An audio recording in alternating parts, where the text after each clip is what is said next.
Donc en fait, aujourd'hui, ça va être une émission un peu plus, chill et vraiment au cœur de comment dire? Du concept pair à pair, c'est-à-dire de donner la parole un peu à tout le monde et de débattre tous ensemble, donc en pair à pair, tout simplement. En tout cas, beaucoup plus que, sur les dernières émissions où c'était vraiment format interview plus on vous donne la parole, quand vous la demandez. Donc là, vraiment, n'hésitez pas à prendre le micro, à laisser des messages si jamais vous voulez pas, parler ou vous exprimer, mais en tout cas, voilà, si ça vous va aussi, Alex et Victor. Bien sûr. De toute façon, on n'a plus notre mot à dire. Ouais, je vous ai un peu après sinon, je vous ai mis co-host aussi, vous pouvez, kick les gens qui vous plaisent pas, il y a pas de souci. Ouais, bien sûr, on n'hésitera pas. Très bien et ben, on va commencer déjà, 1 question, enfin je vais vous lancer 2 questions, vous répondez, en même temps. La première c'est comment vous allez et la suivante c'est est-ce que vous pouvez vous présenter et pour les gens qui vous connaîtraient pas, même si je pense que la majorité des gens dans l'audience, vous ont au moins déjà aperçu, quelques fois. Yes, bien sûr. Alors on est un duo, on travaille sur notre média qui s'appelle How to Bitcoin.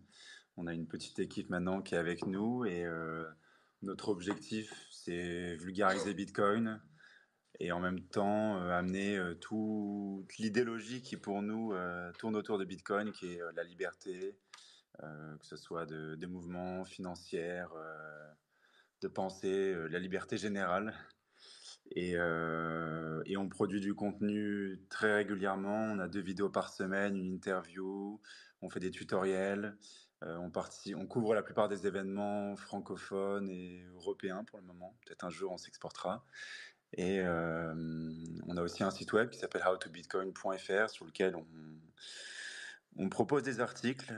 Aujourd'hui, on n'en rédige plus beaucoup, mais on a un rédacteur qui s'appelle Ulrich et on en a aussi d'autres qui écrivent des articles. Et puis, s'il y en a parmi vous qui ont envie d'écrire des articles, vous êtes les bienvenus.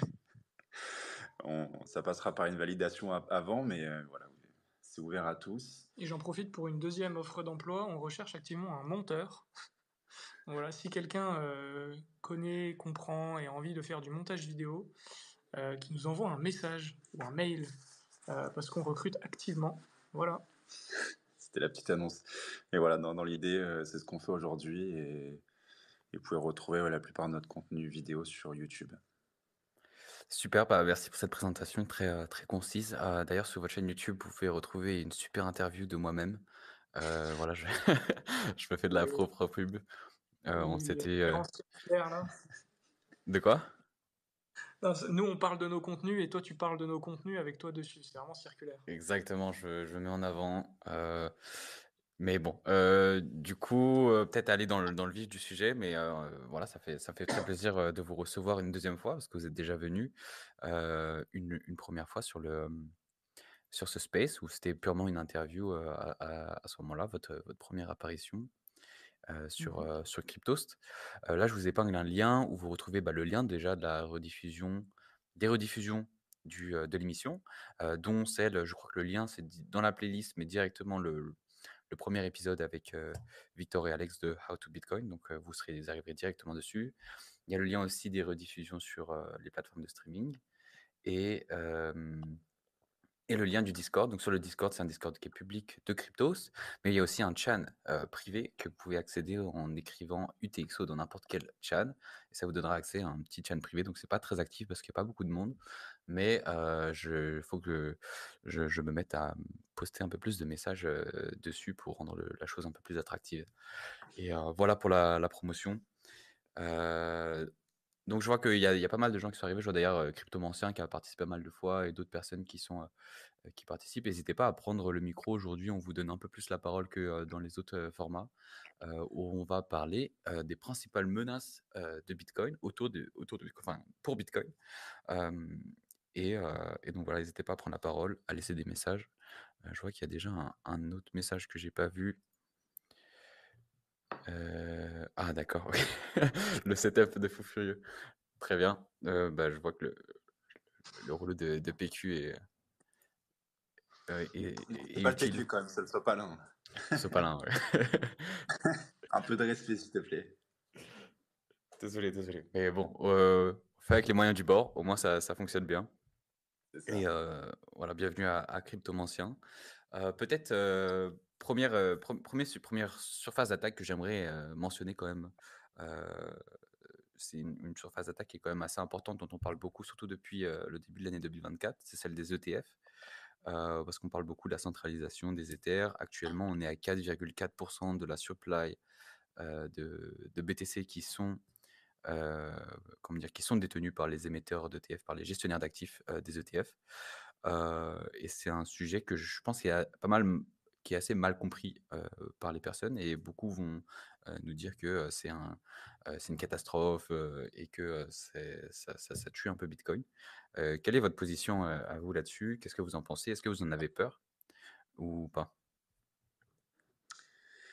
On avait fait un live, à la sortie des ETF, au moment où ils avaient été live, sur le marché américain. C'était avec, Théo Pantamis et Théo Mogenet. Il est disponible sur notre chaîne YouTube, allez la regarder.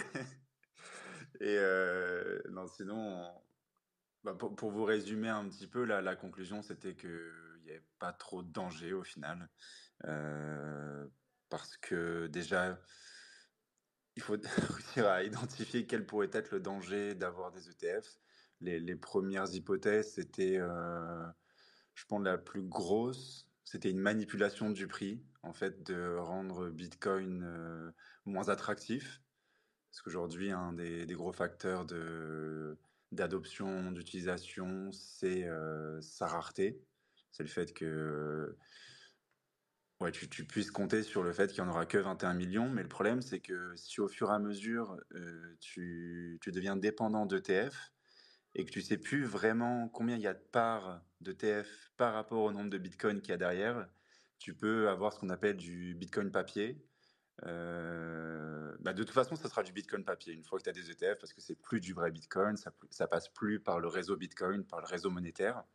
Donc c'est du papier, mais le danger avec le papier, c'est que tu peux en imprimer très facilement et c'était les principales, dangers qu'on avait, identifiés, que si, voilà, on commence à leur faire confiance, qu'ils nous donnent des chiffres pour le nombre de bitcoins qu'ils ont en réserve par rapport à le nombre de parts et qu'au fur et à mesure, en fait, les chiffres soient modifiés, ils nous trompent, comme il s'est passé avec l'or et que quand tu achètes des parts, derrière, ils n'achètent pas vraiment du Bitcoin, ce qui s'était passé avec FTX, et que le jour où, je sais pas, il y a une faillite ou je sais pas quoi, tu te rends compte que bah il n'y a pas les Bitcoins derrière, et que ça crée une sorte de, ça annule la pression acheteuse, et donc ça reflète pas la demande de Bitcoin réelle.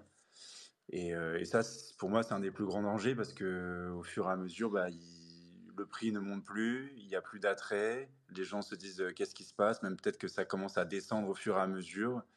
Et pour moi, Bitcoin, pour qu'il survive, il faut quand même que le prix il augmente Mmh. si tu veux Mais ajouter est-ce quelque que, chose. justement l'auditabilité de Bitcoin, Ouais, n'empêcherait pas ça?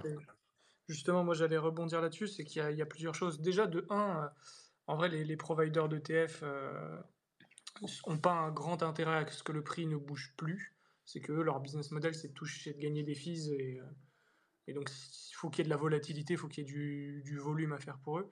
C'est la première chose. Donc en fait, ce scénario-là se passerait vraiment s'il y a une collusion, une coercition avec l'État qui veut tuer Bitcoin et qui incite les acteurs américains à manipuler le prix.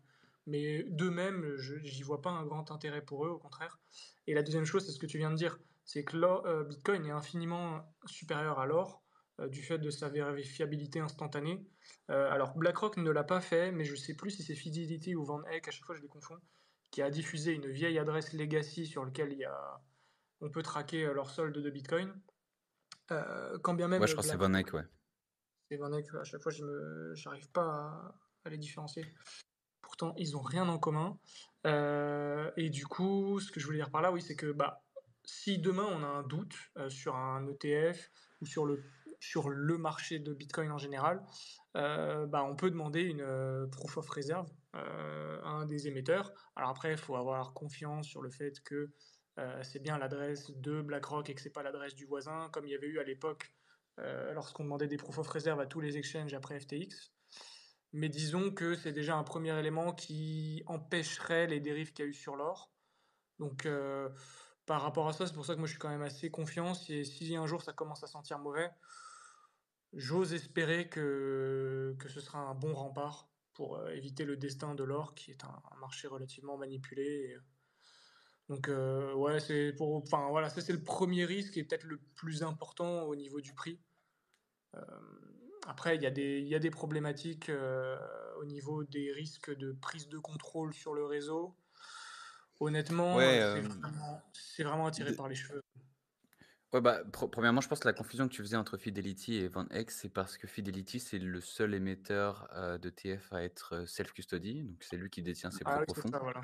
Mais VanEck avait quand même publié ses adresses et d'ailleurs Fidelity détient, environ 100 000 BTC, de MicroStrategy.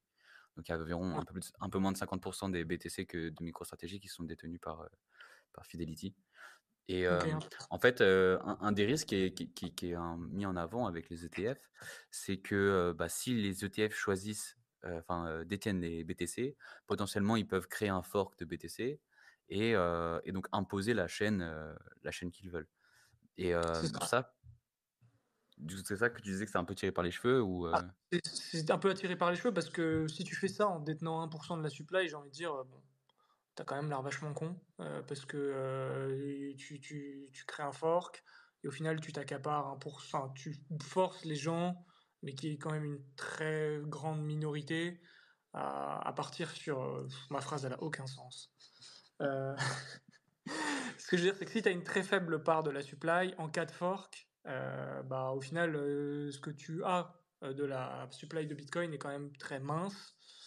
Donc ça aura un très faible effet, sur le réseau et puis surtout ce que tu as, finira par rien valoir, assez rapidement. Je sais même pas si c'est français ce que je viens de dire. Peut-être tu veux le Parce formuler qu'en autrement. en fait, ouais, toute cette attaque, elle, elle marche que si tu arrives à avoir une masse critique de Bitcoin qui permettent d'influencer suffisamment de personnes pour les faire aller sur ton réseau. Mais il faut vraiment que ça soit une masse suffisamment critique pour qu'ils te suivent, quoi. Et que une fois que tu les as emmenés, ils vont pas tout vendre et repartir sur le réseau initial comme à chaque fois ça s'est passé quand il y a eu un fork de Bitcoin. et en fait, Et moi je me dis en fait, s'ils font ça, je me dis les seules personnes qui accepteraient le fork, de BlackRock, c'est les personnes qui détiendraient des bitcoins via leurs ETF. Mais nous, en ouais. tant qu'utilisateurs de Bitcoin et qui sommes, en self-custody et cetera, bah, en fait, on n'a aucun intérêt à l'utiliser, à accepter leur fork. Et la valeur de Bitcoin, elle est pas donnée par les détenteurs d'ETF, elle est donnée par nous, par les utilisateurs, ceux qui détiennent vraiment leur BTC. Donc je me dis que même si c'est fait, en fait, à long terme, le fork de BTC qui a été refusé par les émetteurs, il resterait quand même, plus, valorisé sur le long terme. C'est sûr que ça mettrait un coup, à court terme, mais, je pense qu'il fonctionnerait toujours, et serait majoritaire sur une échelle de long terme. Je sais pas ce que vous en pensez? Ouais, surtout que je, là, on prend le scénario dans lequel il y aurait un ETF qui regroupe quasiment tout, ou en tout cas qui serait sous l'emprise d'une juridiction en particulier. Mais il y a de grandes chances que ça se divise sur plusieurs ETF, sous plusieurs juridictions. Ça sera peut-être pas Ouais, homogénéiquement réparti. Il y aura peut-être ça peut se sûrement encore une regrouper, grosse partie aux États-Unis. ouais, ça peut se regrouper sur tous les ETF, par exemple occidentaux, tu vois? Qui sont alliés avec les États-Unis et qui Ouais. suivent la politique des États-Unis. Donc, Mais les déjà, la Européens et probabilité cetera. que ça arrive, elle est quand même très mince. Déjà que le scénario est mince, mais là, on fait que de réduire les probabilités pour que ça arrive. Ouais et puis moi ce que j'aimais bien, c'est la conclusion que je crois que c'était Théo Genet qui avait conclu comme ça, c'est que de toute façon, il y a un tel désalignement d'intérêts dans le monde. En fait, enfin, vu que Bitcoin c'est pour tout le monde, il y a un tel désalignement, surtout en ce moment où tu as vraiment une régionalisation de la mondialisation, qu'en fait, pour qu'il y ait une coercition telle que plus de 50% des BTC ou même plus se retrouvent aux mains d'un même acteur dans une même juridiction, franchement, ouais, ça peut arriver, mais déjà, on le verra venir. Heu Et au final, voilà, c'est ce que tu disais. Après, j'ai envie de dire, c'est ceux qui détiendront leur BTC via l'ETF qui seront les premières victimes à ne plus pouvoir profiter des attributs de Bitcoin et d'avoir un Bitcoin papier qui ne vaut rien. Nous, on aura toujours notre Bitcoin original, qui aura par contre pris un coup dans la gueule en termes de valorisation, mais ça restera Bitcoin. Ouais. Et je trouve que ce scénario il est encore moins probable aujourd'hui. Je pense que c'était pas encore le cas quand on avait fait le live, mais aujourd'hui on a déjà des États aux États-Unis en tout cas, qui proclament haut et fort la défense de Bitcoin, de la self-custody, du fait qu'ils sont contre les MNBC. Et je pense que c'est quelque chose qui va se propager, ou en tout cas il va y avoir peut-être deux camps qui vont se créer. Et encore, on a l'impression déjà aujourd'hui que les deux camps s'alignent sur le fait que on veut avoir l'électorat qui défend Bitcoin, parce que c'est un électorat qui, lui, genre souvent ça avait été repris par plusieurs penseurs, mais les personnes qui n'ont pas de Bitcoin, eux, en fait, ils sont contre-fous de Bitcoin. Mais par contre, les gens qui possèdent des Bitcoins, eux, n'importe quelle loi liberticide qui passe contre Bitcoin, je sais pas, des taxes qui augmentent, des règles qui leur imposent d'arrêter la self-custody, eux, c'est une question un peu vitale, parce que déjà, ils vont avoir une grosse partie, ou bah, une plus ou moins grosse partie de leur capital qui est sur Bitcoin. Et souvent, bah, ils ont quand même des valeurs de liberté. Et pour eux, c'est important de voter pour quelqu'un qui va protéger leur capital, quoi. Ouais, et en fait, moi, en une phrase, je pense que aujourd'hui, pour un politique, surtout américain, c'est plus dangereux de tourner le dos à Bitcoin que de lui tendre la main. Et d'ailleurs, on voit, hein, Trump a lancé le move, Biden l'a suivi, et en fait, maintenant, t'es un politique, tu veux faire la guerre à Bitcoin, bah en fait, t'es un peu con, hein. Il y a que en Europe où ça marche encore un petit peu, et encore, j'ai des doutes que ça continue. Donc, ouais, franchement, pour moi, voilà, c'est vraiment une attaque qui vaut zéro. Ouais, bah, c'est la théorie des jeux, hein. De toute façon, Bitcoin est fait de telle manière à ce que le plus rentable soit de le sécuriser et de l'utiliser plutôt que de, justement lui frapper dessus et l'attaquer. Donc heu, donc ouais, je pense que c'est une bonne conclusion dessus. Pour rappeler à l'audience, pour ceux qui viennent d'arriver, n'hésitez pas à prendre le micro. On essaie de faire une émission un peu plus, participative, et vraiment rentrer dans le concept de pair à pair. Donc n'hésitez pas à prendre le micro et voilà, je vois que Cryptomancien, lève la main, vas-y. Bonsoir. Alors en fait là, je suis un peu d'accord et un peu pas d'accord. Au niveau enfin, disons que les politiciens américains ont pas intérêt, mais c'est surtout au niveau des politiciens européens qui vont essayer de, entre guillemets, «réguler Bitcoin». Enfin, ce qu'ils appellent réguler, c'est tenter de l'interdire. Mais l'interdiction, elle va pas se faire par des ETF, par des machins. Ils n'y comprennent rien, enfin, ils n'ont aucune notion d'économie. D'ailleurs, c'est pour ça que la plupart d'entre eux sont socialistes, ils comprennent rien à l'économie, ils comprennent d'ailleurs rien à l'informatique, enfin ce genre de truc assez basique pour nous. Donc en fait, la vraie menace, elle va pas se faire par les ETF. La menace, elle va se faire par les sociétés privées, par les exchanges, enfin c'est par là en fait, c'est là qu'ils vont attaquer. Ils ont commencé avec Samouraï, il y en a eu, il y en aura d'autres. Vous avez vu là récemment, enfin il y a des plateformes comme Bybit qui refusent maintenant les nouveaux clients, français. Il y en a d'autres, il y a KuCoin, Bitget, enfin, ils n'ont pas le droit, et même OKX, ils n'ont pas le droit d'avoir des nouveaux, enfin des nouveaux clients français sous peine de poursuite, sous peine d'amende. Donc en fait, c'est par là qu'ils vont attaquer. Bon, ce qui Mhm. pour nous en réalité, ne change pas grand-chose, enfin avec un VPN et une identité qui s'achète, il y a des îles qui proposent leur citoyenneté, je crois qu'il y a une île du Pacifique, je sais plus comment elle s'appelle. Pour 200 tu peux acheter, tu peux vraiment, enfin, tu mets tes documents, ils t'offrent la nationalité de leur pays pour 200. Donc en réalité, ces règles, enfin ces lois, ces interdictions, ça se contourne très, très facilement. Je ferai un tuto d'ailleurs c'est dans ma to do list de trucs à faire, comment avoir la nationalité de cette île du Pacifique et ça sera à suivre. On la suivra. Merci. Mais ouais, je suis assez d'accord avec toi aussi. Je pense que c'est par ce biais-là qu'ils vont essayer de mettre le plus de contraintes, mais je pense que c'est aussi par là que l'adoption va venir. C'est qu'au fur et à mesure que tu rajoutes des contraintes et que tu fais peur à la population, que tu montres que Bitcoin est un danger pour leur système, plus tu vas prouver à la population aussi que bah, Bitcoin, il a quelque chose de bien particulier et qu'il faut s'y intéresser et que peut-être que je devrais mettre un peu de capital, tu vois, ou regarder au moins comment ça marche. Ouais, Et c'est un c'est peu ce ce que qu'on j'allais voit à chaque dire. fois, c'est passé partout. Ouais. Ouais, parce que, quand tu regardes en France, on est le pays d'Europe le plus consommateur de cannabis et pourtant on est aussi celui qui l'attaque le plus et qui met le plus de lois et de moyens pour arrêter les trafiquants. Donc Exact. je me dis que s'ils mettent plein de lois comme ça, en fait, ça n'empêchera pas du tout l'utilisation et Mm. justement, ça ferait de Bitcoin un vrai, qui serait utilisé pour ce pourquoi il est fait, c'est-à-dire, contourner l'autorité, enfin la centralisation, de l'État et des banques. Donc au Ouais. final, en même temps, c'est une attaque, ça lui mettrait un coup sur le moment, à court terme, mais je pense qu'à long terme, ça pourrait justement être une force et quand tu vois dans les pays, totalitaires, genre, l'Iran, que je prends l'exemple, mais dans plein de pays, en fait, tout ce qui est interdit, c'est, quand même très utilisé, mais c'est juste, illégal et fait de manière informelle. Mm. Ouais, c'est pour ça qu'on met toujours l'image du Honey Badger pour Bitcoin, c'est qu'il est antifragile. À chaque fois que tu tapes dessus, ça donne une raison de plus à d'autres personnes d'en acheter. C'est c'est infernal et ça doit les rendre fous et c'est pour ça qu'on adore Bitcoin. Et c'est Exactement. pour ça qu'avec Alexandre, on appelle toujours à ce qu'ils interdisent Bitcoin en France et en Europe. On milite pour au quotidien. Ouais, je sais pas, je pense que ça serait, assez dramatique, mais ça peut être efficace, ouais. Oh, je pense pas dramatique. Je pense que justement, ce serait la meilleure pub qu'on puisse faire.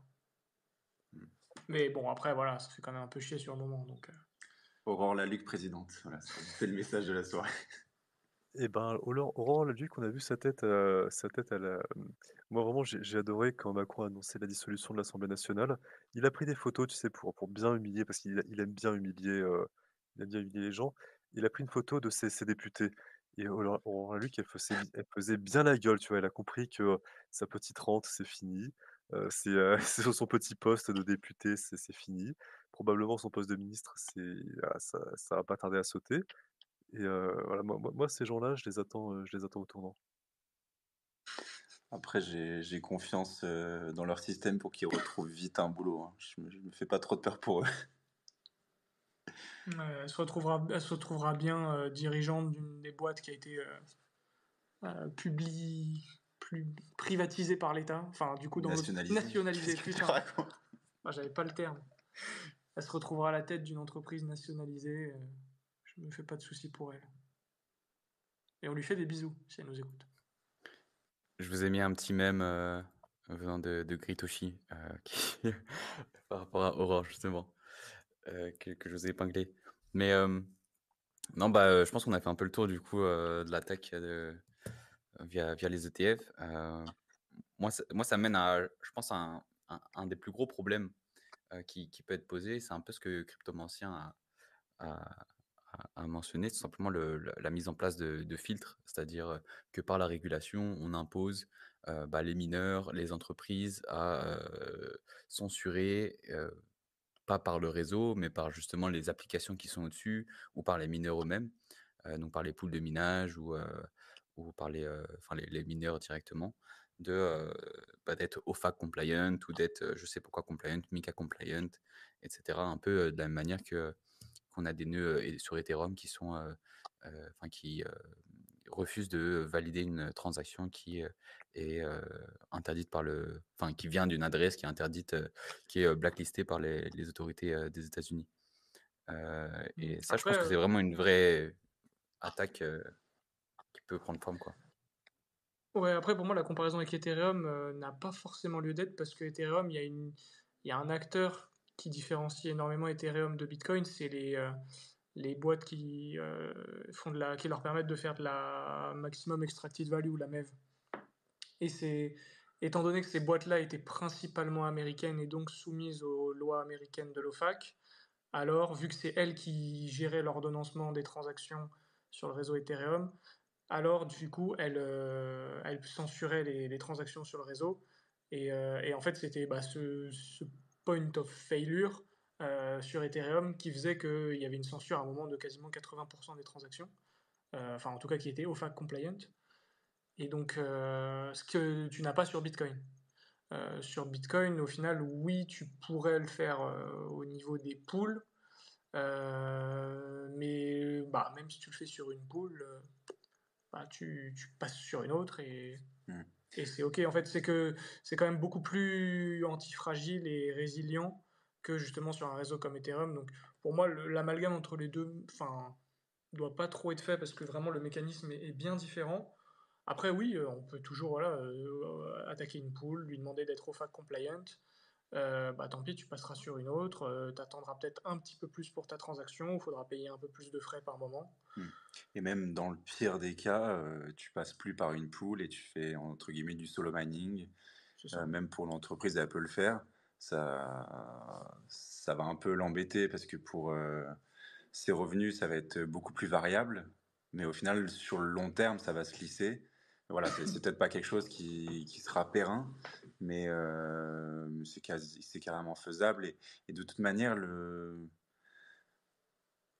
on parle d'un réseau qui marche sur internet, déjà dans le monde physique, les régulateurs, ils ont beaucoup de mal à faire appliquer des lois, comme tu disais, par exemple, pour, le cannabis. Alors pour, quelque chose en ligne, j'ai vraiment beaucoup de mal à voir comment ils pourraient arrêter la chose, tu Et vois? surtout que ça coûterait énormément d'argent parce que ça voudrait dire qu'il faudrait subventionner les acteurs parce que ça veut dire ils s'assoient sur sur de l'argent. C'est que en incluant pas certaines transactions sur des acteurs qui seraient peut-être prêts à payer du coup plus cher pour passer les transactions, c'est un revenu en moins et à moins que, les mineurs deviennent des associations caritatives, il va falloir les subventionner pour ça ou alors sinon c'est des énormes contraintes et là on parle vraiment d'un scénario, de prise de contrôle, assez colossal. Donc ouais, au final, ils peuvent le faire temporairement mais pareil, ça reste pas Ouais, pérenne. c'est vraiment pertinent que ce que tu avances parce qu'en fait, le réseau est fait de telle manière que le mineur, même si il n'est pas dans une optique de défendre Bitcoin, mais qu'il est simplement dans une optique de faire du profit, et ben, le réseau est fait de telle manière à ce qu'il a tout intérêt à protéger la santé du réseau parce que c'est comme ça que c'est le plus rentable et Et oui, donc ce vive serait le sa faute. capitalisme. Exactement, c'est le libéralisme, capitalisme, à son paroxysme qui est, by design fait pour défendre, le l'utilisateur final. Au final, c'est, un popularisme, libéral, si on peut dire ça. Qu'est-ce que tu dis? Je dis c'est J'ai un pas entendu. popularisme, libéral parce qu'en fait, c'est du capitalisme qui protège l'utilisateur final. Et je connaissais pas la formulation, mais why not? Non, mais je viens de l'inventer, Ah je oui. sais pas si ça fait sens, enfin ce que je viens de dire ou en fait c'est la recherche de profit par les mineurs qui fait que, l'utilisateur final, donc la personne lambda, que ce soit l'ouvrier ou le cadre, puisse utiliser le réseau de manière libre Si vous voulez sans faire plus censure. de recherches si vous voulez faire plus de recherches sur ce concept, ça s'appelle l'objectivisme et on prépare une série de vidéos justement sur le sujet. OK, bah, parfait. C'est Un petit c'est teasing. Ayn Rand qui l'a mis au point cette façon de penser. Et tu retombé sur tes pattes. T'es un philosophe en fait. Ouais, je sais pas trop où j'allais avec ça, mais ça va. Je m'en suis bien sorti, je pense. Hem Est-ce que sur ce point-là, vous avez d'autres choses à rajouter ou je sais pas si dans l'audience aussi, vous avez quelque chose? Sinon, il y a Nous, ça une va être question. expéditif, hein. Tu nous donnes une menace, on la traite et on passe à autre chose, hein. C'est ça, c'est, efficace. Alors il y a une personne, enfin un commentaire, qui a été laissé il y a quelques minutes, qui parle de, tout simplement la rentabilité des mineurs, comment dire? Que, dans un certain temps, après Ouais. une fois que il y aura le dernier halving, heu, que les enfin comment est-ce que les mineurs seront rentables tout simplement? Heu, si jamais enfin, s'il y a plus de récompenses et qu'ils doivent vivre sur les frais Ouais. de transaction. Je vous laisse, peut-être, développer, Bah, votre moi, point de je vois, vue. plein de points, plein de solutions et pas beaucoup de problèmes. La première, c'est que bon, si on tape sur une augmentation du prix, bah, ce sera de plus en plus, rentable potentiellement. Qui plus est, si le volume de transactions s'accélère parce que théoriquement, pour que Bitcoin, réussisse, bah, il faut qu'il soit utilisé. Donc si dans les années à venir, Bitcoin est de plus en plus utilisé, ça veut dire plus de frais de transaction, donc plus de revenus pour les mineurs. Et dernier truc pour moi, ça sort pas de ma tête, donc c'est Yves Chouefati qui l'avait dit dans une interview, donc je lui rends. Mais c'est en fait le fait que bah, si quand bien même les frais de transaction sont insuffisants, ce qui est un scénario possible, après probable, je ne sais pas, bah, en fait, je pense que nous, utilisateurs de Bitcoin, qui avons un bag en Bitcoin et qui utilisons Bitcoin, on sera sûrement prêt à le sponsoriser. C'est-à-dire, en fait, à allouer une partie de notre capital et à le dépenser pour financer les mineurs. Et c'est une théorie que je trouve pas bête du tout, parce qu'en fait, on a tout intérêt, nous, utilisateurs, à investir une partie de notre bag dans la sécurité, comme on le fait dans une ledger, dans un backup. Bah là, pour assurer la pérennité et la sécurité du réseau, on allouerait. De quelle façon, j'en sais rien. Mais ce qu'on veut et ce qu'on peut pour que le réseau reste sécurisé et donc que les mineurs restent rentables. Donc c'est une théorie que je trouve pas mal, qui répond au fait que bah, si les frais de transaction suffisent pas, qu'est-ce qu'on fait? Voilà. Et je suis contre toutes les théories qui disent qu'il va falloir augmenter la supply, hein. Parce que ça, c'est des trucs qu'on entend parfois. Voilà. Et je crois qu'il y a Science le Magnifique qui veut réagir. Bonjour, merci pour le magnifique. Sur ça, moi, je pense pas que je pense pas que ça posera de soucis particuliers. Euh, En fait, il y a une progressivité de la baisse de la subvention des mineurs, ce qui est censé amener progressivement le marché à s'adapter. Euh, mais en fait, grosso modo, les récompenses, enfin non, même pas les récompenses, en fait, les frais de minage seraient assez bas, eh ben, en fait, c'est juste de la difficulté pour les mineurs. Peut-être que les mineurs industriels disparaîtront et qu'on se remettra à miner sur, j'en sais rien, moi, sur des petits ASIC à la maison, voire sur des CPU. Donc, je sais pas. En fait, voilà, Marius, je n'ai pas bien compris la menace dont tu parlais à How to Bitcoin. Oui, et en fait, pour rebondir sur ton point, c'est vrai qu'il y a un truc qu'on a du mal à visualiser, mais aujourd'hui, la sécurité de Bitcoin, c'est un truc de malade mental, hein. C'est qu'elle n'a pas besoin d'augmenter, ou même elle pourrait baisser, que Bitcoin resterait très difficilement attaquable. Donc, faut pas voir ça comme on a besoin de tripler la masse de mineurs pour que Bitcoin soit sécurisé. C'est que bah, peut-être qu'à un moment, ça va peut-être juste se stabiliser et que bah, voilà, le biais du dernier survivant s'appliquera et les mineurs non rentables mourront au fur et à mesure, et jusqu'à atteindre un certain équilibre selon l'utilisation du réseau, et ça s'appelle le libre marché. Ouais, je mettais juste en avant le commentaire de comment il s'appelle? De Marwin, je crois, si je le dis bien. Mais oui, en effet, enfin, pour moi, c'est pas une menace, tant que ça, c'est, un doute parce qu'on n'a aucune certitude de, comment ça va être. Mais si on part du principe que Bitcoin, deviendra un standard monétaire ou même qu'il continue à être adopté par une poignée de millions de personnes, bah, quoi qu'il arrive, en fait, ça peut suffire potentiellement. En fait, potentiellement, là, je regardais dans la blockchain, en dernier bloc, il y a, 10 millions de satoshi, de frais. Donc potentiellement qu'avec un bitcoin qui se valorise un peu plus, au cours du temps, peut-être que ça va suffire. Mais Heu, c'est donc pas seulement qu'ils se valorisent un peu plus, c'est que la subsidie, elle est faite pour inciter au départ le mining, mais grosso modo, à mesure que la subsidie, enfin, excusez-moi, que la subvention diminue, on est censé aller vers la fin du système monétaire fiat. Donc potentiellement, ça représenterait des millions et des millions, cette subvention. Et dans le cas où ça se passerait pas, voilà, très progressivement, la chute des monnaies fiat telles qu'on les connaît, et cetera. En fait, si Bitcoin s'imposait comme monnaie, on arriverait progressivement au fameux Graal, c'est-à-dire la mesure, l'unité de compte. Et à ce moment-là, bah, le jour où Bitcoin devient une unité de compte, je pense que les mineurs sauront se satisfaire des frais de minage. Il y avait un autre point aussi que j'avais entendu, que j'avais lu, c'était sur un des papiers de Seth Dinamous. Je vous le partagerai parce qu'il résume pas mal d'attaques, il les analyse. C'est que le jour où il y aura vraiment quasiment plus de bitcoins qui seront produits, ou même plus du tout, Il y a aussi pas mal de personnes qui pourront plus obtenir de bitcoin grâce à ce moyen-là. Et donc le seul moyen d'obtenir des bitcoins, ça sera grâce à l'échange, en fait. Et il faudra faire une transaction, il faudra, utiliser les réseaux monétaires pour pouvoir en obtenir. Et ça va aussi, participer à l'utilisation de l'espace de blocs. Ben, tiens, j'en profite, Marius, désolé, je te hijack, après je laisse la parole.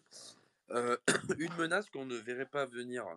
Est-ce que l'essor des Layer 2 pour économiser des frais, parce qu'on voit que les gens, ils sont tous obsédés par économiser des frais de minage, est-ce que l'essor des Layer 2 pourrait compromettre à terme la viabilité du réseau parce que on n'émettrait pas assez de transactions on-chain qui généreraient des frais, justement? Moi, j'y crois pas trop, parce que je pense pas que ça se fait dans ce sens-là. Je pense que on cherche des solutions de seconde layer, de seconde couche, uniquement quand les frais augmentent, et on les utilise uniquement quand ils augmentent. Et c'est plutôt une solution qu'on adopte par défaut, parce que on préférera toujours faire une transaction sur la première couche, parce que elle est plus sécurisée, et que j'imagine si un jour on tombe sur un début de standard Bitcoin, les banques, parce qu'il y aura toujours des banques, finaliseront leurs transactions via la couche principale et vont pas passer par des secondes couches, surtout si ça coûte pas très cher. Ouais, Je, je pense j'entends, mais je on faisais le remplira parallèle. toujours un bloc avant de passer. Ouais. Je faisais le parallèle avec, on parlait de l'or un peu plus, enfin vous parliez de l'or un peu plus tôt, et puis en fait c'est par ce système de couches petit à petit qu'on a une capture après une manipulation du marché. Si tu veux, au début les gens se payaient en or, et puis après c'était non, mais c'est quoi finalement, laissez-leur dans les coffres là, et puis avec une L2 papier, on fait les échanges, etc. Puis après il y a eu des L3, PayPal et compagnie. Voilà, c'était un peu dans ce sens-là que je disais. Après, une transaction Bitcoin est infiniment plus simple et moins coûteuse qu'une transaction en or. C'est aussi ça la grosse diff, c'est que repasser sur le L1 avec de l'or, c'est une purge abominable, alors que sur Bitcoin, c'est presque juste bah, peut-être un petit peu plus de frais ou appuyer sur un bouton différent, quoi. Ouais et puis, Et j'ai l'impression c'est un peu aussi l'œuf ou la poule où en fait les L2 ils sont là pour, ajouter de la scalabilité, donc ils sont utilisés s'il y a une demande et donc cette demande-là, elle créera les transactions sur le la main chain. Mais si on n'a pas besoin, de cette demande, s'il y a pas autant de demandes, suffisantes et si on reste à des blocs à 17 par V-byte comme on a en ce moment, bah, enfin il y aura quand même enfin les blocs seront toujours pleins et continueront de rémunérer les mineurs, quoi. Après, faut quand même qu'on recontextualise dans le cas où Bitcoin réussit, parce qu'on se place là quand même dans un cas où Bitcoin aura à peu près réussi sa mission. À 7 transactions par seconde, les blocs sont remplis H24, hein. Il n'y a pas un monde où il n'y a pas de transactions sur le réseau. C'est aussi ça hmm. qu'il faut voir, c'est qu'aujourd'hui, si tu veux absorber la finance mondiale, même si ça sert que de méthode de compensation et pas de transaction, 7 par seconde, en moyenne, c'est que dalle, hein. Ouais, pour moi, le principal risque par rapport à cette situation où il y aurait une baisse de revenus, il vient juste du fait que Bitcoin n'est pas adopté, en fait, que les gens ne veulent pas utiliser Bitcoin, qu'ils ont trouvé une meilleure solution. Et aujourd'hui, je vois pas de concurrents, et je vois que des motivations de plus en plus grandes à venir utiliser Bitcoin. Il y a Cryptomancien, je crois, qui voulait prendre la parole, hésite pas. Ouais, juste pour info, les frais là, au moment où on parle, c'est 4 sats par V-byte, donc c'est à peu près 35 centimes US, donc c'est plus que correct. Et dans la même pool, on a 182 000 transactions en attente, voilà, ce qui est très peu par rapport à d'habitude. Ouais, je vois 4 sats par V-byte, c'est les transactions sans priorité sur mempool.space, mais dans le dernier bloc, en moyenne, c'était 9 sats par V-byte. Ah oui, oui, Heu, sans priorité, oui. Ouais, ouais, ouais, moi je mets jamais de priorité. OK, OK, non, mais Ouais, juste pour un peu c'est plus pas de sans ça passe, précision, mais c'est en vrai, il y a pas de grande différence, hein, entre 4 et 9. Merci pour ces précisions. Donc voilà, c'était pour répondre, j'espère, Marwin, on a répondu à ta question. Vas-y, Victor, je crois que tu as quelque chose à Tu voulais dire quelque chose? Non, non, non. Ok, Non, j'ai rien à ajouter. ok, j'ai cru comment dire, que vous vouliez dire quelque chose. Et ok, je suis en train de lire les commentaires en même temps, mais il n'y a pas de questions particulières. Je pense qu'on a traité plus ou moins le tout. Euh, sujet suivant, on en a parlé rapidement, très rapidement par message, c'est les attaques idéologiques ou psychologiques. Donc notamment, on a, pour prendre l'exemple, Greenpeace qui milite presque quotidiennement pour avoir Bitcoin qui passe en Proof of Stake plutôt que Proof of Work. Et on pourrait aussi avoir des régulations, donc on l'a mentionné rapidement, de l'État qui pourrait créer des forks ou ci ou ça. Bref, ça fait plein d'attaques en fait qui sont plutôt idéologiques et qui pourraient jouer psychologiquement sur la population, qui pourraient rejeter Bitcoin par défaut en fait, et se dire: «Ah Bitcoin, on m'a dit que ça polluait beaucoup et on est en urgence climatique donc je vais pas utiliser Bitcoin». Heu, qu'est-ce que vous pensez de ce genre d'attaque? Bah, Greenpeace, pour moi, c'est un panneau publicitaire, hein. C'est pas du tout une attaque. C'est quand même une bande de clowns qui pensent de vouloir détruire Bitcoin et qui lui fait une pub tous les 6 mois, donc c'est Ouais. c'est assez malheureux pour eux, mais ils ont quand même fait la meilleure pub de l'histoire de Bitcoin avec le crâne, là. Et je pense que les seuls gens qui vont réussir à convaincre, c'est les gens faibles. Parce que il y a que des gens vraiment qui sont très aisés, qui ont aucun problème dans la vie, qui vont s'attarder sur ce genre de choses. Si tu es dans la merde, que tu es dans un pays qui a des problèmes, que tu as besoin d'avoir une monnaie qui fonctionne, que tu as besoin même, je sais pas, en tant que mineur ou personne qui a de la puissance de calcul disponible, si tu as besoin de survivre, tu vas la prendre, tu vas faire ce qui est nécessaire pour survivre. Et tu vas pas commencer à regarder les dernières vidéos de Greenpeace pour savoir s'il faut que je fasse ça ou ça, tu vois. Je pense qu'il y a un moment, il y a des priorités que tu prends et de la part d'un organisme comme celui-ci qui a beaucoup de casseroles derrière lui, je pense qu'en fait, on en a un peu rien à faire, quoi. Et c'est valable pour tous les autres qui s'y mettent, mais on remarquera que plus ça va, plus ceux qui attaquent, enfin, plus il y a une espèce de sélection naturelle de ceux qui essayent d'attaquer Bitcoin, et à la fin, il reste que les teubés du coin, hein. Au début, autant il y avait quelques personnes un peu malines, parce qu'elles comprenaient pas, qu'elles faisaient pas d'efforts, etc. Mais plus ça va, plus vraiment on commence à creuser et à trouver du pétrole sur les perles les plus rares qui arrivent à dire des conneries sur Bitcoin. Aujourd'hui, ça fait quand même bien longtemps que j'ai pas entendu quelqu'un d'intelligent dire quelque chose d'intelligent justement sur Bitcoin. Euh, et je pense que voilà, c'est une tendance qui ne fera que continuer, hein. Et puis on l'a bien vu aussi avec l'arrivée des ETF. Maintenant, tu as BlackRock qui se met à faire de la pub pour Bitcoin.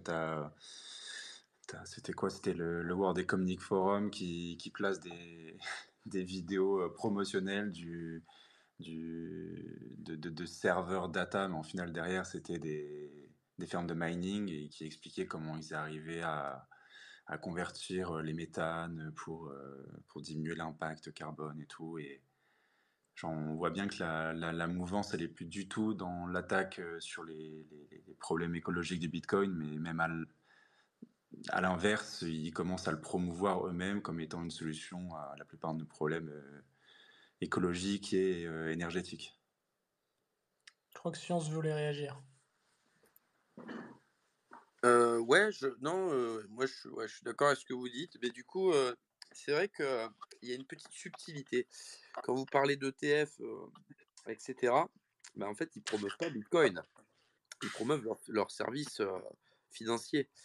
Et en fait, moi, je pensais plutôt de ce que disait Marius, qu'il fallait, quand on parle d'attaque envers Bitcoin, psychologique, idéologique, etc., il faut plutôt regarder du côté Mika ou mieux ce qui va arriver après, DAC 8, et donc criminalisation progressive de la self-custody, donc de Bitcoin, du réel Bitcoin. Qu'est-ce que vous en pensez? Ouais, ça, pour le coup, c'est un bon point, et je pense que ça, c'est l'une des attaques les plus pertinentes. même si pour moi, ça pourra jamais aboutir totalement, c'est vrai que ça risque de, j'allais dire tuer, non pas tuer, mais ça risque de rediriger du mauvais côté une bonne partie des gens qui du coup, bah, ne feront que s'exposer au prix du bitcoin, via un ETF ou un quelconque produit financier et n'auront plus leur bitcoin en self-custody du fait Et je pense qu'elle est de là la plus grande attaque. La plus grande attaque, ce serait pas au final, au lieu d'essayer de tuer Bitcoin, de faire croire aux gens qu'ils utilisent ouais, ouais, je suis Bitcoin d'accord. en y dépouillant, si tu veux, ses caractéristiques qui font qu'il est immanipulable, insaisissable, et cetera. Est-ce que c'est pas là la plus grande des menaces?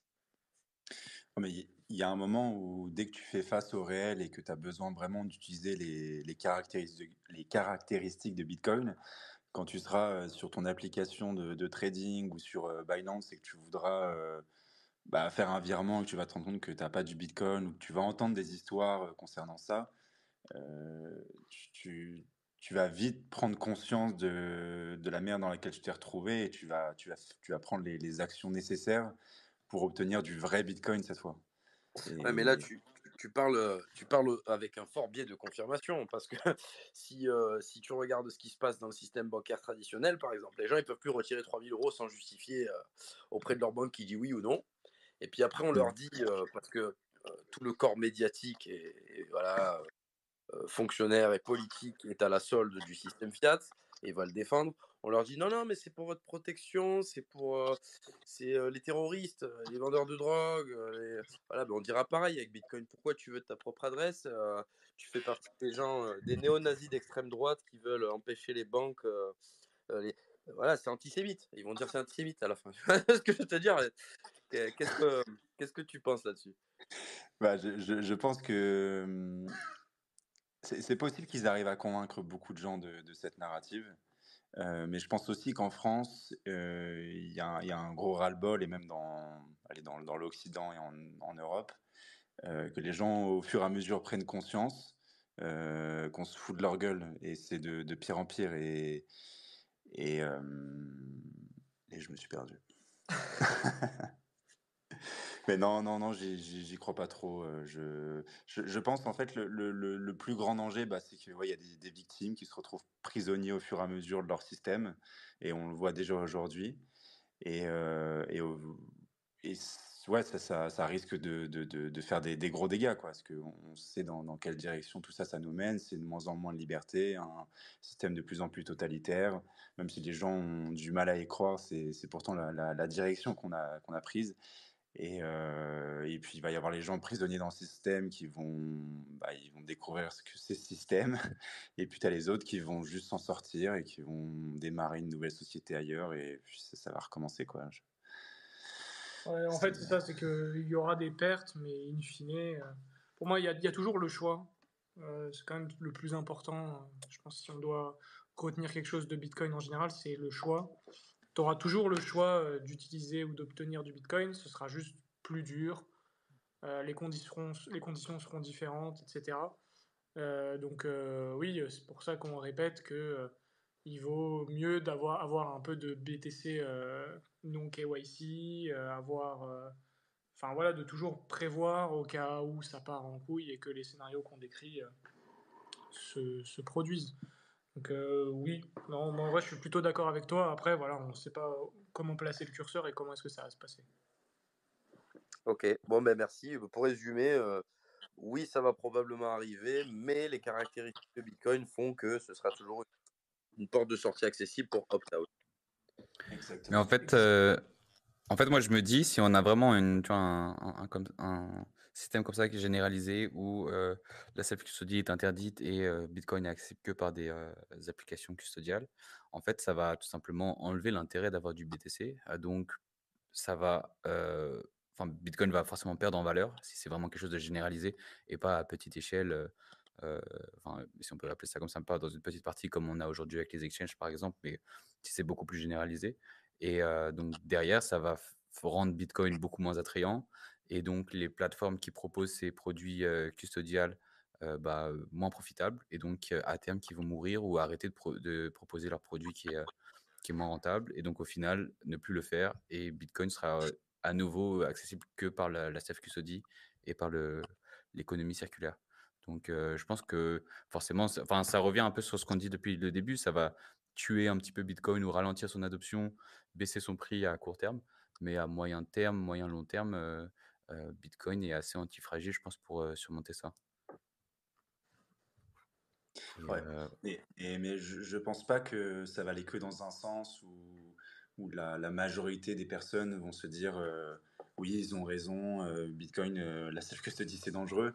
Je pense qu'il y a aussi une très large proportion de la population qui va commencer aussi à se dire, genre: «C'est encore une loi liberticide qui passe en plus, et je vois pas pourquoi elle passe, je vois pas pourquoi on m'emmerde une fois de plus».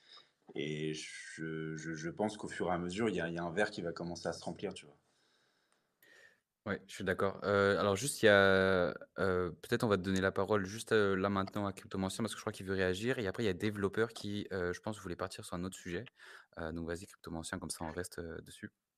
Je voudrais, apporter de l'eau enfin de l'eau au moulin de science. En fait, il faut vraiment comprendre le profil des gens, en fait, qui ont intérêt à discréditer Bitcoin. Qui sont ces gens? Il faut toujours se poser la question, quel est leur intérêt? Comment ces gens bouffent? Comment ils remplissent leur assiette, ces gens? Bah, la quasi-totalité de ceux qui émettent une critique de Bitcoin, sont des rentiers de la planche à billets. Donc en fait, chacun, à la fin, on en revient toujours à l'assiette, hein, chacun défend son assiette. Enfin ceux qui ont intérêt à voilà, à entre guillemets, voilà, «faire chier le monde», c'est ceux qui voilà, ceux qui bouffent de la planche à billets. C'est-à-dire qu'eux, les États impriment de la dette. Pourquoi? Pour les faire bouffer et après c'est à charge aux cons qui travaillent, donc c'est-à-dire nous, de payer pour la différence. Donc c'est voilà, c'est un peu enfin c'est de la dette, ces gens-là sont des esclavagistes et le moment venu, il faudra les traiter, les juger comme des enfin comme les esclavagistes qu'ils sont. Voilà, bah, c'est tout ce que j'ai à J'aurais dire. Ah pas oui, et une dernière petite chose, le jour où il faut une loi contre la self-custody de Bitcoin, ceci est un conseil d'investissement, lancez un levier x30, un long en levier x30 sur Monero. Voilà, c'est tout ce que j'avais à dire. bon, je n'endorse absolument pas la fin de ce que tu disais, Crypto Ancien. Ceci dit, voilà, je voulais faire une petite remarque. Il a dit, les rentiers de la planche à billets. Eh ben, j'aimerais juste, faire une petite précision. Aujourd'hui, le poids de l'État dans le PIB français, on est au-delà de 60. Donc voilà, j'ai vraiment du mal à me projeter dans un futur, en France en tout cas, où les gens se diraient, «Non, non, mais c'est super bien la self-custody et cetera». Il faut revenir sur terre les gars. En France, par exemple, on est sur une majorité de la population qui dépend de la dette, pour vivre quoi, c'est de l'État, directement ou indirectement. Ouais, c'est comme, aux États-Unis depuis la période covid, il me semble qu'on a, je sais plus le chiffre, mais, de personnes qui vivent sur crédit et qui sont à découvert tous les mois et donc eux aussi dépendent Pas des pas banques et de l'État. Attention, je parlais pas du crédit banquier, hein, je parlais vraiment de la dette de l'État. Voilà, des gens qui sont rentiers de ça, qui sont fonctionnaires ou que leurs contrats sont exclusifs avec l'État et cetera. On est au-delà de 60 du PIB qui est d'ordre de la sphère publique. Donc voilà, c'était juste pour mettre en perspective, je suis pas sûr qu'il y ait un On éveil des tourne autour de consciences. 50 millions. Alors, j'ai fait une petite newsletter là, ce mois-ci et j'ai jamais eu autant de désabonnements et en fait, pour donner un petit ordre d'idée, on est à peu près 15 millions à travailler et payer pour tout le monde, pour que 50 millions soient plus ou moins, dépendants de l'État. En fait, voilà, pour avoir à peu près le niveau d'ordre, on est à peu près 65 millions en France. Jusque-là, on suit 65 millions. Sur les 65 millions, il y a à peu près, 6 à 7 millions de fonctionnaires. Donc, c'est quand même déjà, énorme. Après, il y a à peu près 18 millions de retraités. Donc là, vous faites le calcul, 18 000 000 plus 6 à 7 millions, on est déjà quasiment à 25 millions de rentiers de l'État, hein. Je rappelle, quasiment 25 millions sur 65. Tu rajoutes à ça, bon 3 millions de chômeurs, bon c'est bon, moi je suis un cas chômeur, mais encore une fois, moi c'est ils me rendent mes cotisations, c'est toutes les cotisations que j'ai payées, que je me suis fait racketter qui me rendent, donc ça compte pas vraiment et surtout 3 millions d'allocataires du RSA. Donc ça, c'est ceux qui nous foutent enfin des professionnels, bon j'espère qu'il y en a pas. Bon si, si, même s'il y en a, je vais quand même les insulter. C'est quand même des professionnels du parasitisme, donc là, on est à peu près à 31 millions, hein, donc on rajoute, voilà, 25 millions plus à peu près 6 millions, on est à 31 millions, c'est presque la moitié. On ajoute à ça à peu près 15 millions d'étudiants, et c'est pas quand on dit étudiants, c'est pas des étudiants vraiment en sciences dures, tu vois? Genre, en ingénierie, en mathématiques, en artisanat. Non, non, c'est des machins, c'est des Sandrine Rousseau, quoi. C'est étudiant en fac sociologie, option poterie artistique, shit 8-6, tu vois? C'est ce genre d'étudiants, tu vois? Donc il y en a à peu près 15 millions. Tabac à rouler. Ah ouais. Faut que tu arrêtes, on va partir en fou rire là. Ah oui, attends, attends, attends, donc là, on fait le calcul, hein, on fait le calcul. Donc 18 millions de retraités, 7 millions de fonctionnaires. Attends, 18 plus 7, donc là, on est à 25 millions. 3 millions de chômeurs, 3 millions de mecs au RSA, donc on va rajouter 6. Donc 31, là, on est déjà à 31 millions sur Ah, 65, plus 15 millions. Plus 15 millions d'étudiants, des chiteux 8-6, enfin ouais, des chiteux, Sandrine Rousseau, fac de sociaux. Donc là, on est à peu près à 46 millions, de gens qui dépendent exclusivement de l'État. Non, non, mais attends, bon, c'est pas un endorsement encore une fois, mais il y a énormément de sociétés ou bien d'associations, voilà, de petits groupes, etc., qui dépendent exclusivement des Mmh. chèques de l'État pour assurer des missions sociales, etc. Donc on est bien au-delà. En fait, peut-être que le plus gros risque pour Bitcoin et la self-custody et les gens qui l'utilisent comme ça en France, ça va être de résister à la chute et aux gens qui vont vouloir te prendre tes bitcoins parce que tous ces gens-là vont vouloir les prendre au bout d'un moment. Je crois qu'ils savent même pas ce que c'est, ils savent même pas comment, enfin, ils savent même pas l'utiliser. De toute façon, ils n'ont pas, enfin, ils ne savent pas l'utiliser parce qu'ils n'ont pas besoin de l'utiliser. Ils ont déjà une rente, Oui, ils oui, en ont oui, rien non, à, en fait, ils ont déjà, c'était enfin, ils ont déjà toutes les rentes qu'ils veulent, en fait, ces gens-là. C'est-à-dire c'était que une si on façon rétablit. déguisée de dire que tôt ou tard, les médias, l'État et tout le monde va dire bah, c'est la faute à ceux qui gardent des trucs pour eux, il faut leur prendre, il faut partager avec tout le monde, etc. Enfin, moi, je pense que ça va un peu se passer comme ça, hein.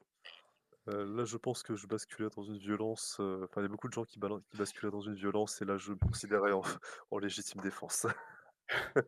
Bon les gars, on va recentrer un petit peu le débat peut-être sur sur Bitcoin. En tout cas, c'est intéressant les calculs, à approfondir et à backtester aussi avec, chacun une méthodologie différente. Je pense qu'on peut tomber sur des résultats assez Ah intéressants oui, moi je suis pour et qu'on fasse l'expérience sociale de qu'on enfin, que chacun fait ses calculs. On essaie de regrouper les chiffres, hein, parce que moi j'aime les chiffres, hein, j'aime pas la littérature et on essaie de comparer chacun qui sont les plus proches de la réalité et moi je pense qu'il y a enfin, si on rétablissait le capitalisme en France, il y a quand même 50 millions de gens qui seraient pas contents. ouais, ça fait un gros gap. Mais, voilà, How to Bitcoin, je vous laisse, peut-être le dernier mot sur cette, thématique avant de donner la parole à développeur. Joker. Joker? OK. Non, non, mais Peut-être, en soi, peut-être sur la partie self-custody du coup? non, mais en fait, on est d'accord sur le fond, hein. Et on a d'ailleurs du mal à entendre le discours qu'on est dans une société ultra-capitaliste, néolibérale, ultra-libérale, puissance 1000, super saiyan. Euh, voilà, là, le calcul qui soit à 10, 20, 30% près réaliste, on se rend bien compte que c'est pas le cas. Après, les gens finiront par s'en rendre compte, et puis je pense que c'est qu'une affaire de cycle. Donc, Mais comme tu le disais toi-même, Marius, au début, c'est que les gens ou les pays qui se privent de Bitcoin, ils se tirent juste une balle dans le pied et bah, on va aller droit dans le mur et puis il y aura les survivants, les gens qui vont se retrouver dans la merde. Et l'avantage de Bitcoin, à l'inverse de l'or, c'est qu'on peut très facilement bouger avec. Et donc, on va juste avoir toute la classe active de gens qui produisent, qui vont au fur et à mesure se rendre compte que c'est juste invivable ce pays et qui vont se barrer, comme il se passe depuis déjà au moins 20-30 ans. Et on va juste garder une classe de rentiers qui n'a plus de rente au Et fur et à ça mesure. s'accélère. Tout le monde se casse, enfin, ceux qui travaillent se cassent et ça s'accélère. Hmm. Merci. De rien. Ouais et bah, merci pour ce point, c'était intéressant donc à approfondir, peut-être, n'hésitez pas à contacter Cryptomancien du coup, si vous avez une détermination pour, refaire les calculs et donc vas-y développeur, on te donne la parole, après, plusieurs minutes d'attente. Désolé pour ça. Je crois que tu avais laissé une question, dans les commentaires, je sais pas si c'est par rapport à ça?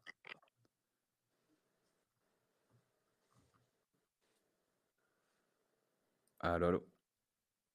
On ne t'entend pas au cas où. Ouais, il a désactivé son micro, mais on l'entend pas du tout. Ah. Peut-être que enfin, il y a quelques bugs sur Twitter. Essaie peut-être de quitter et de revenir dans quelques secondes, enfin directement après. Ça marche mieux des fois et est-ce que vous voulez ajouter quelque chose ou on attend, la question de développeur? On peut partir sur un autre sujet sinon en attendant. Vas-y. Heu, j'avais fait Si un peu le jamais, tour des, on en a quelques-uns, si jamais. vas-y, bah, vas-y lance sur un. Ah attends, il vient de revenir. Attends, attends. Comme ça on va, Ouais, lui moi je répondre. l'aide. Ouais, je viens d'accepter aussi.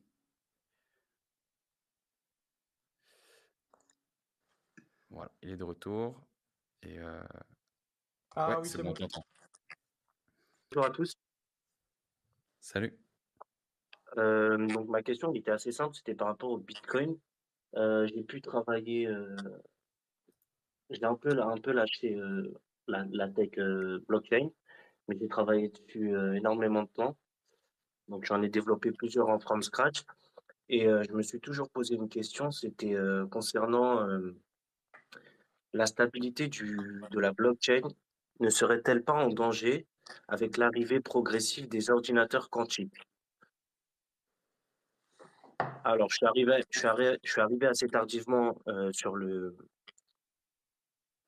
enfin, je suis arrivé assez tardivement. Je ne sais pas si vous l'avez mentionné, mais en gros, ça passe par le SHA 256 et Mhm. pour la validation des transacts. Et je me dis, est-ce que un ordinateur quantique, imaginons qu'un État tel que la Corée du Nord ou autre mette en place un ordinateur quantique et attaque la blockchain, est-ce que ça ne mettrait pas la blockchain directement en danger? Bah, en fait, déjà, j'ai de grands doutes sur la capacité de la Corée du Nord à le faire parce que les communistes, s'en sortent rarement très bien, pour innover. Ça, c'est la première chose. Ensuite, quand bien même ce soit la Corée du Nord ou qui que ce soit d'autre, hein, qui atteignent une telle, puissance de calcul, quantique, qui réussirait donc à casser, le SHA-256 ou CDSA, heu j'ai envie de dire que Bitcoin, ce sera tellement le dernier de nos soucis déjà. C'est que tu auras cassé internet et donc déjà, bah, oui, c'est relou, mais je pense on en est à des années-lumière et ensuite, on aura d'autres soucis avant cela. D'autant plus qu'en fait, on peut, moyennant un fork ou un patch, changer, l'algorithme de hachage et partir sur un algorithme, quantique résistant. Et puis voilà, après, c'est pas un sujet sur lequel je suis excellent d'un point de vue technique, mais je sais que c'est faisable et que c'est vraiment dans l'ordre des attaques qu'on peut craindre sur Bitcoin. Elle est dans les dernières, quoi. Il y a Renaud Lifstich, si jamais Ouais, je oui, c'est sais que vrai que ça. Renault, pour le coup, serait très très pertinent sur le sujet et bien plus que nous. Ouais, Renaud, si tu veux prendre la parole, n'hésite pas, mais moi, de ce que j'ai compris, c'est plus de la théorie, en fait, aujourd'hui, de peut-être ça peut marcher, peut-être ils peuvent casser Bitcoin, mais j'ai pas Moi, j'ai de ce que j'ai compris, j'en c'est pas suis quasi concret. sûr, hein. J'en suis quasi sûr et c'est à la commu de Bitcoin, je pense, d'anticiper parce que, faut savoir que les avancées, sont pas des moindres concernant l'ordinateur quantique et je pense que c'est un réel danger. Je pense vraiment pas pour le coup. Mais Renault, Alors, je si, te si laisse je peux, plus nous ouais, éclairer. si je peux apporter quelques éclairages là-dessus. Moi, je suis expert en cybersécurité et en crypto, donc j'ai un peu étudié le sujet pour le coup. Il faut savoir que Bitcoin utilise essentiellement de la cryptographie symétrique, en plus de la cryptographie asymétrique pour la signature des transactions. Mais par-dessus cette signature en fait asymétrique, il y a une couche de signature symétrique. Donc en fait, on fait une signature en asymétrique et derrière, en fait, on hash les clés publiques. C'est ça qui donne notre adresse Bitcoin typiquement. C'est un hash de notre clé publique. Donc, pour attaquer la clé publique de Bitcoin, grosso modo, on est obligé déjà d'attaquer le hash de cette clé publique-là. Si on parle des nouvelles transactions de type Taproot ou Segwit, je ne parle pas des adresses, on va dire, legacy de Bitcoin, mais des adresses actuelles.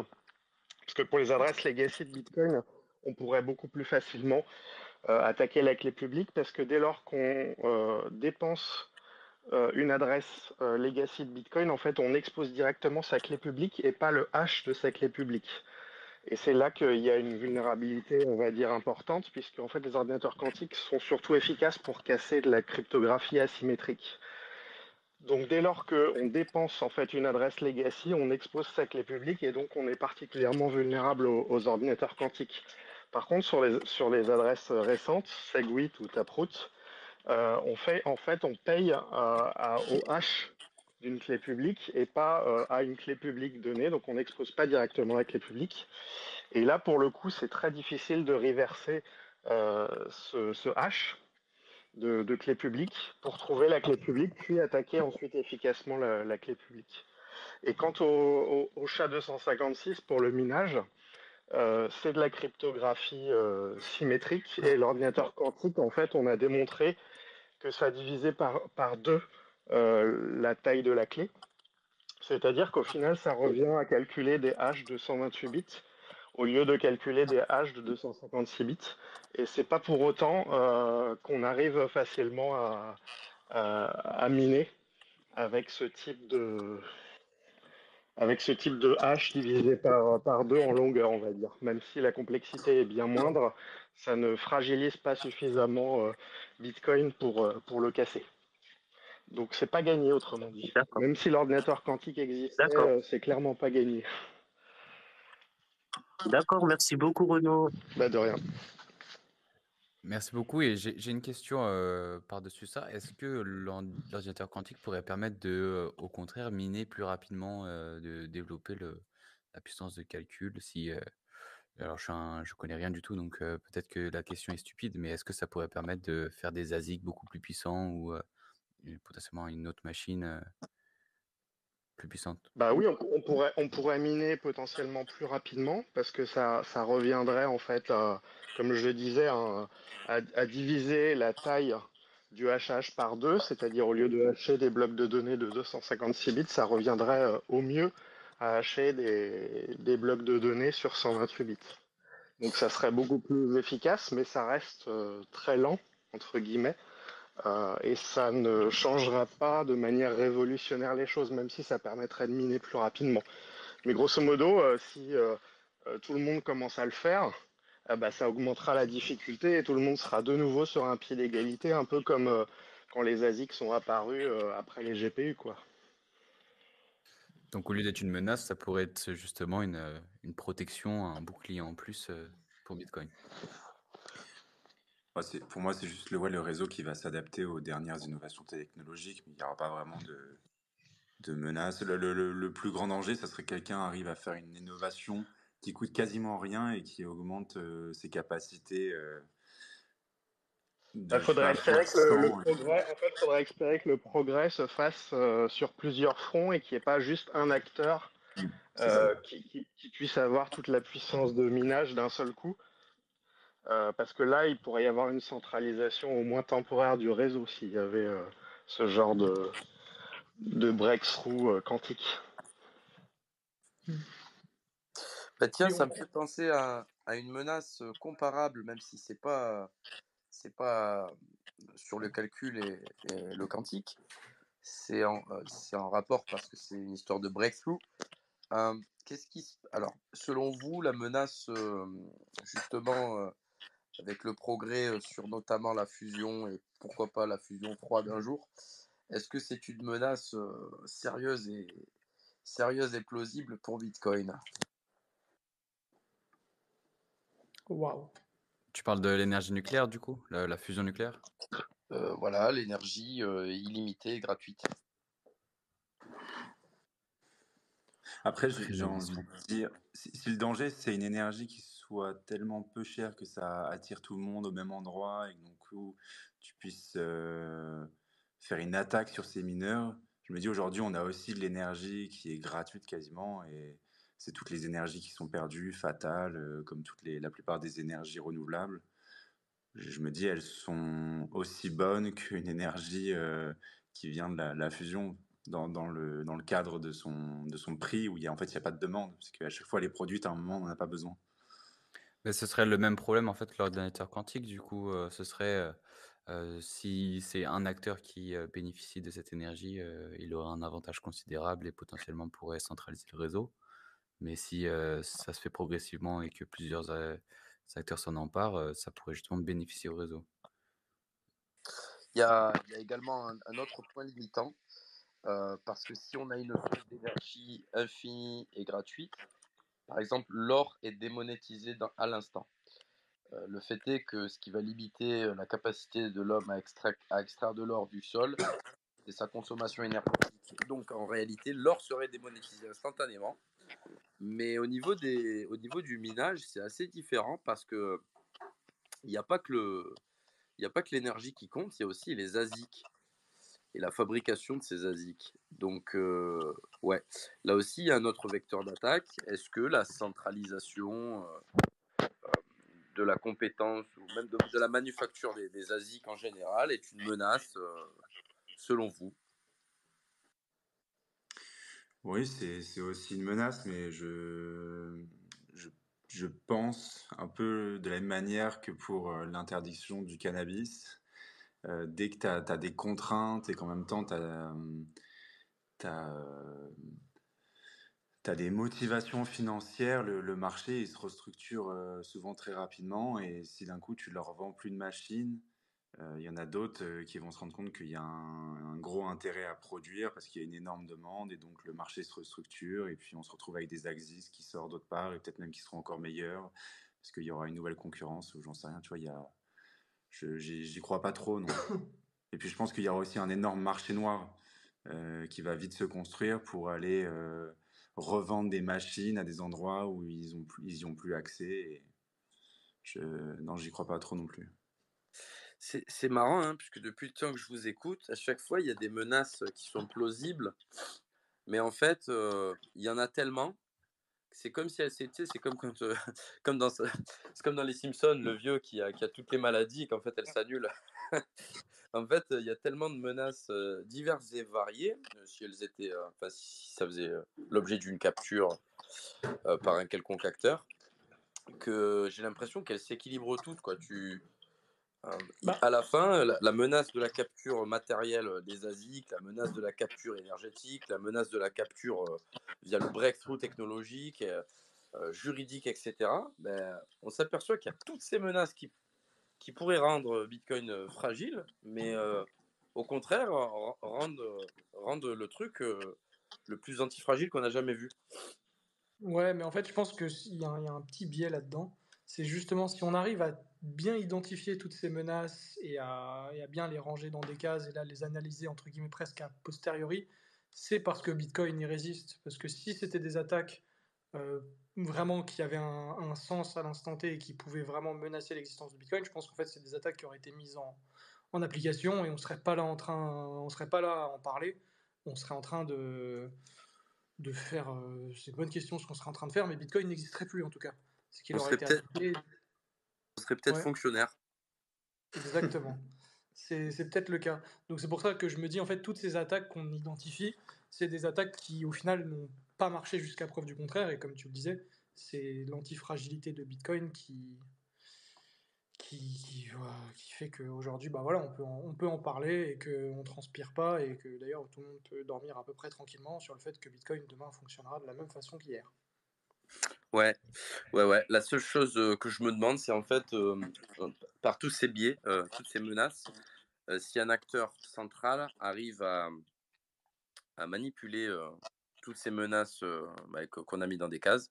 par exemple, on va dire n'importe quoi, si la Chine arrive à avoir le monopole de la production des ASIC et qu'en plus elle a la, on va dire, elle a la fusion froide, peut-être que là, ça devient une menace sérieuse. Mais en fait, jusqu'à présent, les menaces sont diverses et variées, mais aucun acteur n'est capable de pouvoir attaquer sur plusieurs fronts en même temps. Ouais, et ça, après, je pense que là, il y a quand même, il faudrait un alignement. À chaque fois, voilà, c'est d'un point de vue probabilistique, c'est quand même assez peu probable. Et on parle d'un alignement de planètes assez fou. Et je pense que dans ce genre de situation, peut-être que on aura d'autres soucis avant la Ouais, ouais, c'est participation pas de faux. Bitcoin.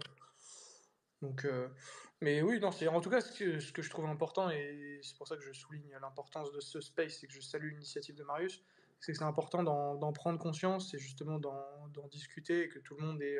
Parce que j'avais quand même le sentiment que c'est en prenant conscience de toutes ces menaces, mais aussi de toutes les réponses qui existent et de toute l'antifragilité de Bitcoin, que justement on se forge un avis de plus en plus fort, qu'on comprend de mieux en mieux Bitcoin et qu'on sort de juste son cadre de Bitcoin c'est parfait, ça marche super bien, il n'y a aucun problème. Euh, et je trouve que justement après avoir fait cette analyse-là, on comprend beaucoup mieux le sujet que juste en ayant une analyse de Bitcoin c'est parfait. Ouais, mais je pense que c'est aussi pour ça qu'on est, maximaliste, en fait. C'est parce que, bah, on a backtesté toutes les potentielles, attaques et on comprend que, bah, même si c'est possible dans une certaine mesure, c'est hautement improbable et que le réseau est fait de telle manière à ce que, justement, chaque attaque, puisse être contrée, Mm. et le réseau survivra et même sera encore plus fort après. Donc avec Tu cette veux notion dire de que tu es en train d'antifragilité. d'insinuer que Ethereum est fragile, c'est ça? Quelle Oui, indignité. exactement. Et Non, d'ailleurs, ouais, d'ailleurs, vas-y, vas-y. c'est marrant que vous ayez fait ce space. Il y a Richard Détente qui a annoncé qu'il travaillait avec Michel Kazaka et ils vont Ouais. sortir Ouais, j'ai vu une la nouvelle, vidéo juste avant là. une nouvelle menace. Ouais. Donc, Non, c'était j'ai pas une hâte nouvelle de. menace, il me semble que c'était une sorte de combo de menaces, donc un peu Oui, c'est de ce que ça. tu disais juste avant. Je voulais justement le mentionner, donc tu as posé la question à ma place, mais c'est, Pardon. un sujet très non, mais très bien. Moi, c'est mon objectif aussi de faire parler les gens, mais en fait, c'est ça, c'est, et si en fait, tu quelqu'un arrivait, un acteur, surpuissant ou une combinaison d'acteurs faisait une attaque, ensemble, ça pourrait être, assez dévastateur et donc ouais, donc tu parlais de Richard Détente, à voir, Oui, ce oui, ben, qui dans les prochaines semaines, donc c'est ça. Mais à je voir crois ce qui que se Michel Kazaka est en train de mettre au point, enfin, fait un papier sur un nouveau type de menace qui combine plusieurs vecteurs. Donc, ce sera c'est peut-être ça. l'occasion d'en redébrief quand on l'aura lu. Ouais, carrément, ultérieurement même de l'inviter, pourquoi pas et d'en parler, ça pourrait être cool. D'ailleurs, il était là en début de space, il était là pendant quelques minutes, monsieur Kazaka et voilà, vous vouliez rajouter quelque chose, Non, pas spécialement. OK, super. Bah, je crois qu'on a fait un peu le tour de toutes les attaques avec les questions, les différentes questions. Si vous avez, d'autres questions, une autre potentielle attaque à mentionner dans l'audience, n'hésitez pas à prendre la parole. Voilà, je vois qu'il y a encore, bah, il y a Pierre, il y a Renaud, Science qui ont déjà le micro, donc n'hésitez pas ou même quelqu'un dans l'audience qui a une autre question, n'hésitez pas à appuyer sur le petit micro en bas à gauche ou à laisser un commentaire et bah, si Après, vous moi, avez rien à je peux en lancer un et j'ai pas vas-y, forcément de réponse. C'est vas-y, vas-y. euh, c'est un truc très cliché, mais on me l'a posé ce week-end au Paradigme de quelqu'un qui comprenait Bitcoin, mais vite fait. Il me dit oui, mais si on arrête Internet. Et c'est un truc qui revient souvent, oui, ton Bitcoin, il vaudra rien si on arrête Internet, machin. Euh, et au final, à force de discuter avec lui, bon, déjà arrêter Internet, bonne chance. Ensuite, Bitcoin continuera à fonctionner dès lors qu'il y aura 1 cm² sur Terre où il y a Internet, parce que tu peux faire tourner un nœud. Que en plus de ça, bah, du coup, voilà, par définition, Internet, c'est pas si centralisé que ça, au contraire. Euh, c'est par définition une technologie décentralisée. Et en fait, je suis en train d'apporter les réponses à ma propre question, alors que c'était pas le but. Oh là là, moi je vois dans laquelle direction tu t'engouffres, Alex, et je suis pas tout à fait d'accord. Eh Faut bien, savoir comment... que pour moi, c'est des vecteurs d'attaque indirects sur Bitcoin, mais sur tout un tas d'autres trucs. Alors, pour répondre au premier point, si Internet s'arrête, ton Bitcoin ne vaudra plus rien. Bah, j'ai envie de reprendre la formule d'Alex, ce sera le cadet de nos soucis. Si Internet s'arrête, le système bancaire s'arrête aussi, et le système médiatique, toutes nos infrastructures tombent en miettes, et c'est un blackout, hein, comme il y en a eu à New York il y a quelques décennies. Donc je pense que voilà, c'est le cadet de nos soucis. Ceci dit, quand tu dis qu'Internet est une technologie décentralisée, je suis pas tout à fait d'accord. Et d'ailleurs, je pense que c'est un des gros sujets que les bitcoiners devraient prendre en main, c'est-à-dire les infras. On a réglé la monnaie, pas de souci.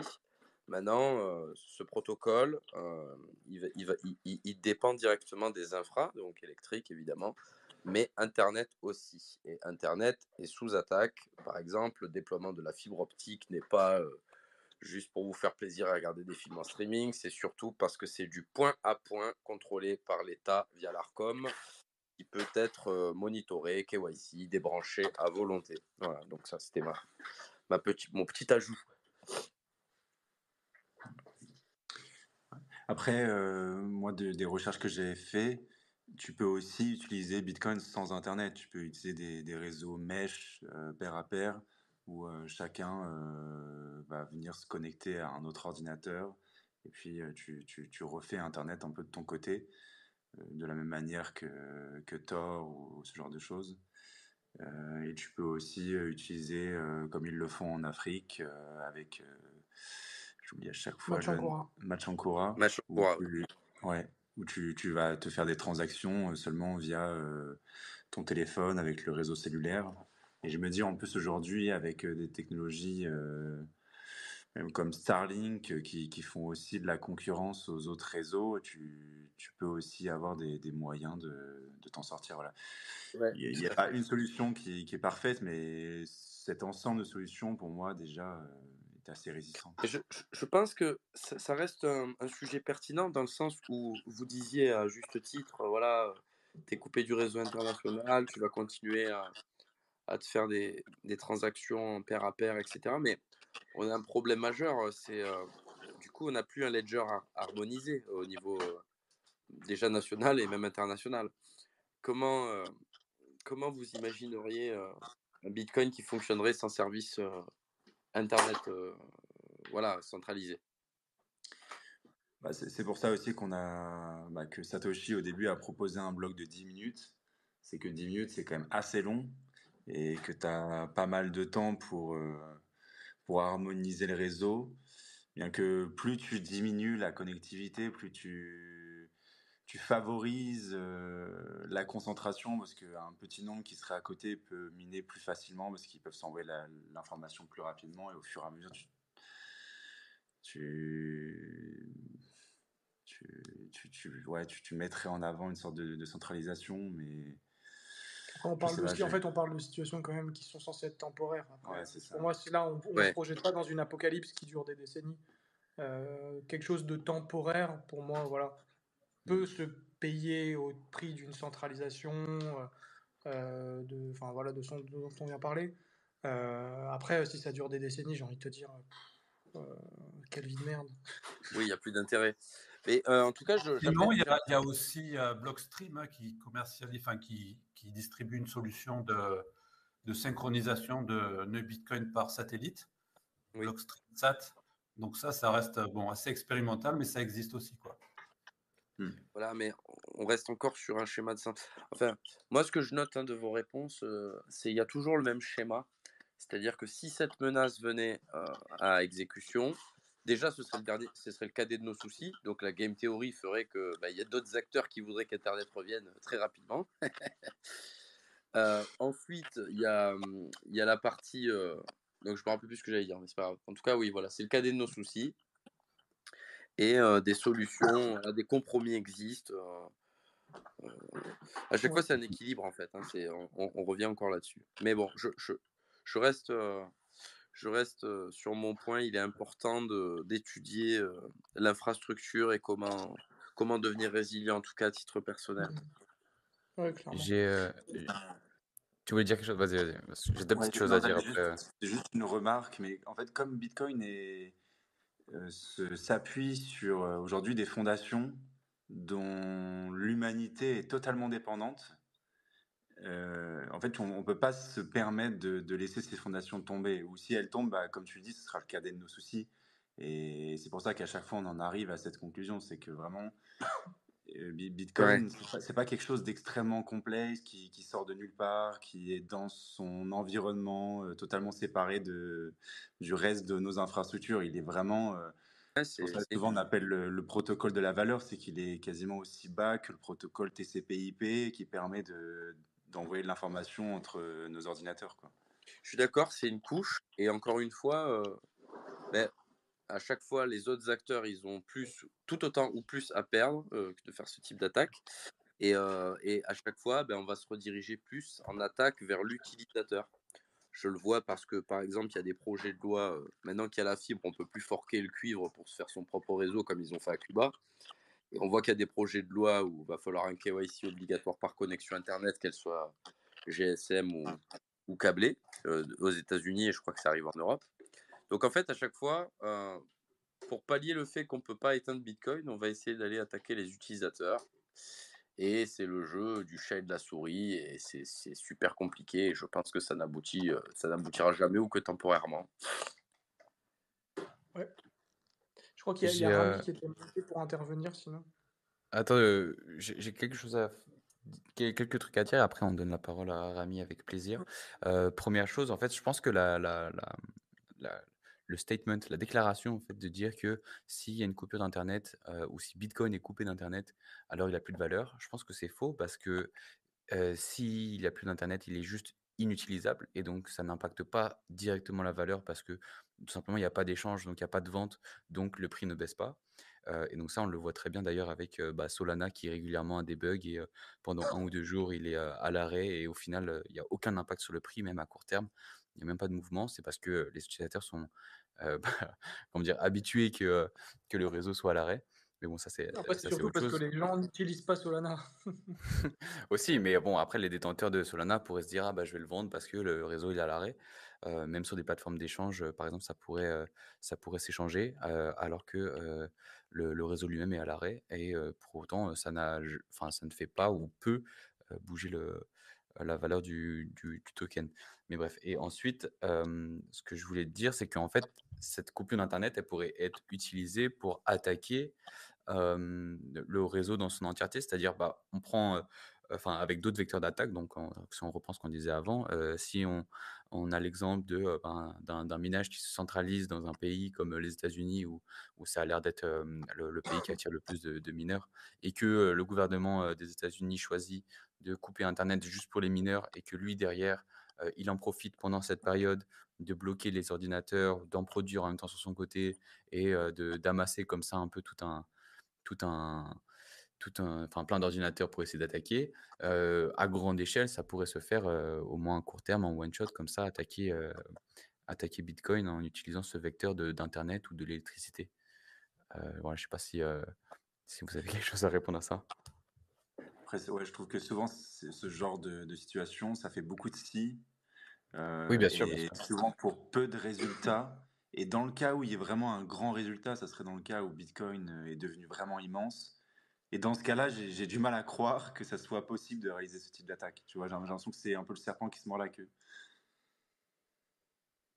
Ouais, c'est un peu gros, mais c'est une éventualité qui est vu la centralisation du minage qui est en train d'arriver aux États-Unis, qui est pas non plus négligeable, mais l'orientation que le gouvernement, même le gouvernement de Biden est en train de prendre, hem, est, est complètement à l'opposé de ça. Mais c'est quand même une possibilité, je pense, pour un acteur comme, un gouvernement comme, celui des États-Unis. Donc, voilà, c'est un peu le but de toute façon de l'émission de de parler de tous les cas, possibles.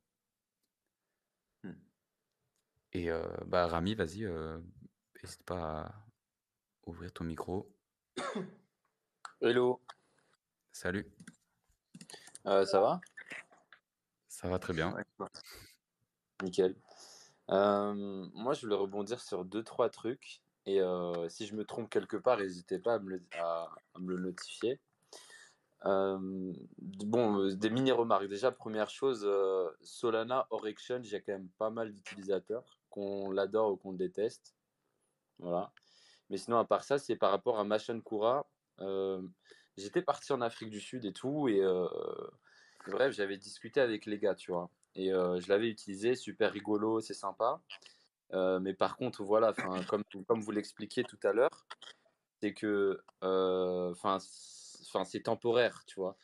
T'envoies le truc, mais au final, il y a toujours quelqu'un qui publie la transaction et qui est connecté sur Internet. Et ils sont très, très, très faciles à museler, Machan Kura, pour tout le respect que j'ai pour eux. Donc, c'est bien pour provide une espèce de solution semi-custodiale. Mais voilà, après, c'est facile à censurer. Et après, bah, pareil pour les solutions avec satellite. C'est l'entreprise derrière. On leur dit stop, ils arrêtent, quoi. Donc c'est la même chose, les satellites de Musk.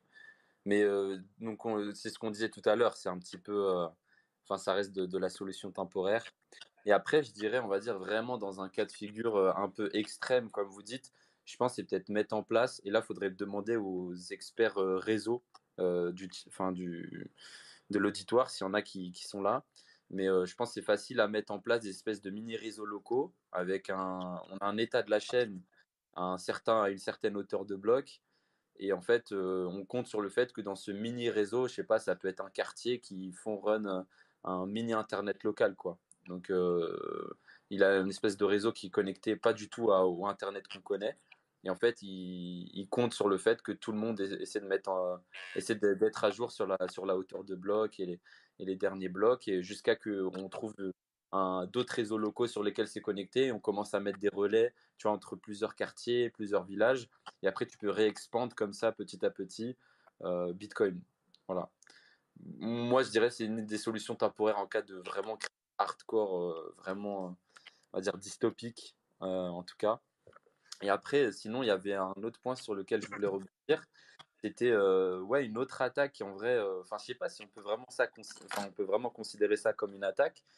Je dirais c'est peut-être sa stagnation ou la non-utilisation. Ça veut dire que on prend souvent comme exemple la courbe d'adoption d'utilisateurs d'Internet entre les années 90 jusqu'à aujourd'hui, et on prend la courbe d'adoption par rapport au nombre d'adresses, tu vois, et on dit, ah bah en fait, elle suit parfaitement le truc, donc c'est bon, ça va monter. Et bah, imaginons qu'en fait, après, c'est difficile à imaginer, mais je dirais que la meilleure chose à faire, c'est ce que fait actuellement, on va dire, les États, les gouvernements, etc. Enfin, bref, l'Europe, peu importe. C'est-à-dire continuer à mettre du KYC partout et rendre l'utilisation de Bitcoin le plus chiant possible, le plus relou possible, que ce soit administratif, fiscal, monétaire, tout ce que tu veux. Donc, moyen de paiement, investissement, tout.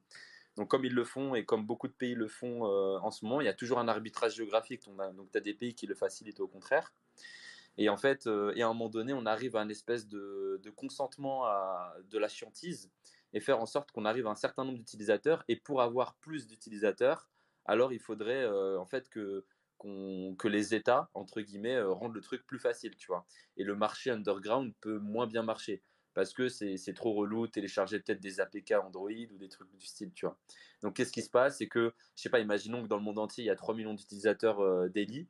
Et bah, en fait, on reste à 3 millions d'utilisateurs daily, il se passe pas grand-chose, il y a peut-être une activité économique, et en fait, cette stagnation mène à forcément peut-être du coup à une décroissance. Et après, il y a une mort lente, et du coup, on perd un intérêt économique par rapport à Bitcoin, malgré le fait qu'il y ait une désinflation, etc. Donc là, c'est une des attaques que je vois, je dirais, c'est la non-action et le faire en sorte d'être en mode David Goodenough, et le laisser mourir par le fait de sa non-croissance. Parce que c'est ce qui fait la force aujourd'hui de Bitcoin, c'est qu'il y ait de plus en plus de personnes qui buildent dessus, qui l'utilisent de plus en plus, que le hash rate augmente, etc. Et du coup, si on a plus ces chiffres, on a plus ce NGU, mais du coup, ce NGU sur des stats qui sont, tu vois, externes à la partie financière, et bah, peut-être que ça peut mener à un désintérêt global et lent. Et le meilleur moyen de tuer quelque chose, c'est de façon très lente et sans en rendre compte. Donc une mort indolore, quoi. Mais je dirais que ce serait vraiment sur une échelle de temps N plus 40, N plus 50. Je crois qu'il y a Renaud et Science qui veulent réagir. Moi, je mets juste une toute petite phrase et voilà. C'est que pour moi, je suis assez d'accord, mais il y a quand même un point, c'est que pour moi, posséder ces bitcoins et les stacker, c'est utiliser Bitcoin d'une certaine façon. Donc, oui et non, quoi. Voilà. Mais je laisse les autres la parole, on a assez blablaté. Science Renault. À toi l'honneur, Renaud. Ah bah écoute, merci. Ouais, je voulais rebondir sur si on n'avait plus de réseau du jour au lendemain. Il y a des possibilités de. Alors, je pense pas qu'on puisse accéder à la main chain en montant des réseaux mesh, tout ça, ça marcherait trop mal et c'est trop complexe à faire de la coordination, à gérer la latence, la bande passante, tout ça sans moyen de communication en plus pour se coordonner. Par contre, il y a des solutions type Cashew et Fedimint qui permettent à quelqu'un qui aurait beaucoup de Bitcoin de faire un mint et de pouvoir ensuite permettre à sa communauté de continuer à échanger de la valeur sans avoir de réseau ou en ayant très peu de réseau, type Bluetooth. Là, récemment, il y a eu un gars qui a posté sur Twitter le premier échange de Bitcoin dans un avion et aucun des deux téléphones n'avait de réseau. En fait, c'est vraiment du pair à pair à travers Bluetooth. Et on peut tokeniser en fait du Bitcoin à travers Cashew ou Fedimint et s'échanger des tokens Cashew. Voilà. Ça reste du semi-centralisé, mais c'est beaucoup moins centralisé que du Blockstream ou du Machankura, puisqu'on ne dépend pas que d'un seul acteur, mais on peut créer des mini-communautés d'échange dans chaque village, typiquement, pour continuer par exemple à s'échanger de la valeur. Totalement d'accord. De toute façon, toutes ces solutions, il en a parlé, Alex, un peu plus tôt. Hein. Il a dit que face à une catastrophe temporaire, forcément, il y a des compromis et la centralisation, c'est quelque chose d'acceptable. Je me rappelle encore quand il y a eu des problèmes, on va dire, politiques au Sénégal. Il y a Machankura qui a déployé en vitesse et ça a permis d'aider plein de gens de recevoir de l'argent, notamment de France. C'était l'année dernière ou l'année d'avant, je crois. Et puis là, on a fait les démarches avec Taras pour déployer en Côte d'Ivoire aussi, dans le cas où il y aurait un autre problème du genre. Donc, que ce soit Machankura ou une fédération là, avec des tokens, ça peut être envisageable, j'imagine, hein, si les gens veulent continuer à échanger de manière numérique. Moi, je vais rebondir sur ce que disait Rami. Premièrement, il a dit Solana, c'est utilisé quand même en dehors des exchanges. Rami, je ne sais pas d'où tu sors cette information et qu'est-ce que tu appelles utiliser. Voilà, il faut savoir que les gens qui monitorent, enfin, qui gèrent ce genre de chaîne sont les professionnels d'avoir des armées de bots, donc c'est très compliqué de savoir qui utilise vraiment et qu'est-ce qui est du wash trading ou de la. Ouais, en vrai, regarde, je suis d'accord avec un truc.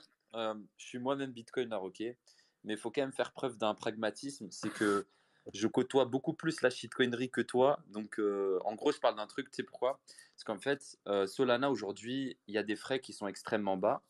Il y a plein de compromis derrière de pourquoi les frais sont bas. Enfin, vous les connaissez tous. J'ai pas besoin de vous apprendre quoi que ce soit, tu vois. Mais et en fait, c'est la chaîne préférée des Indiens. Et les Indiens, ils sont très, très, très, très, très massifs. Il y a une grosse communauté Solana. Ils sont très nombreux, les Indiens.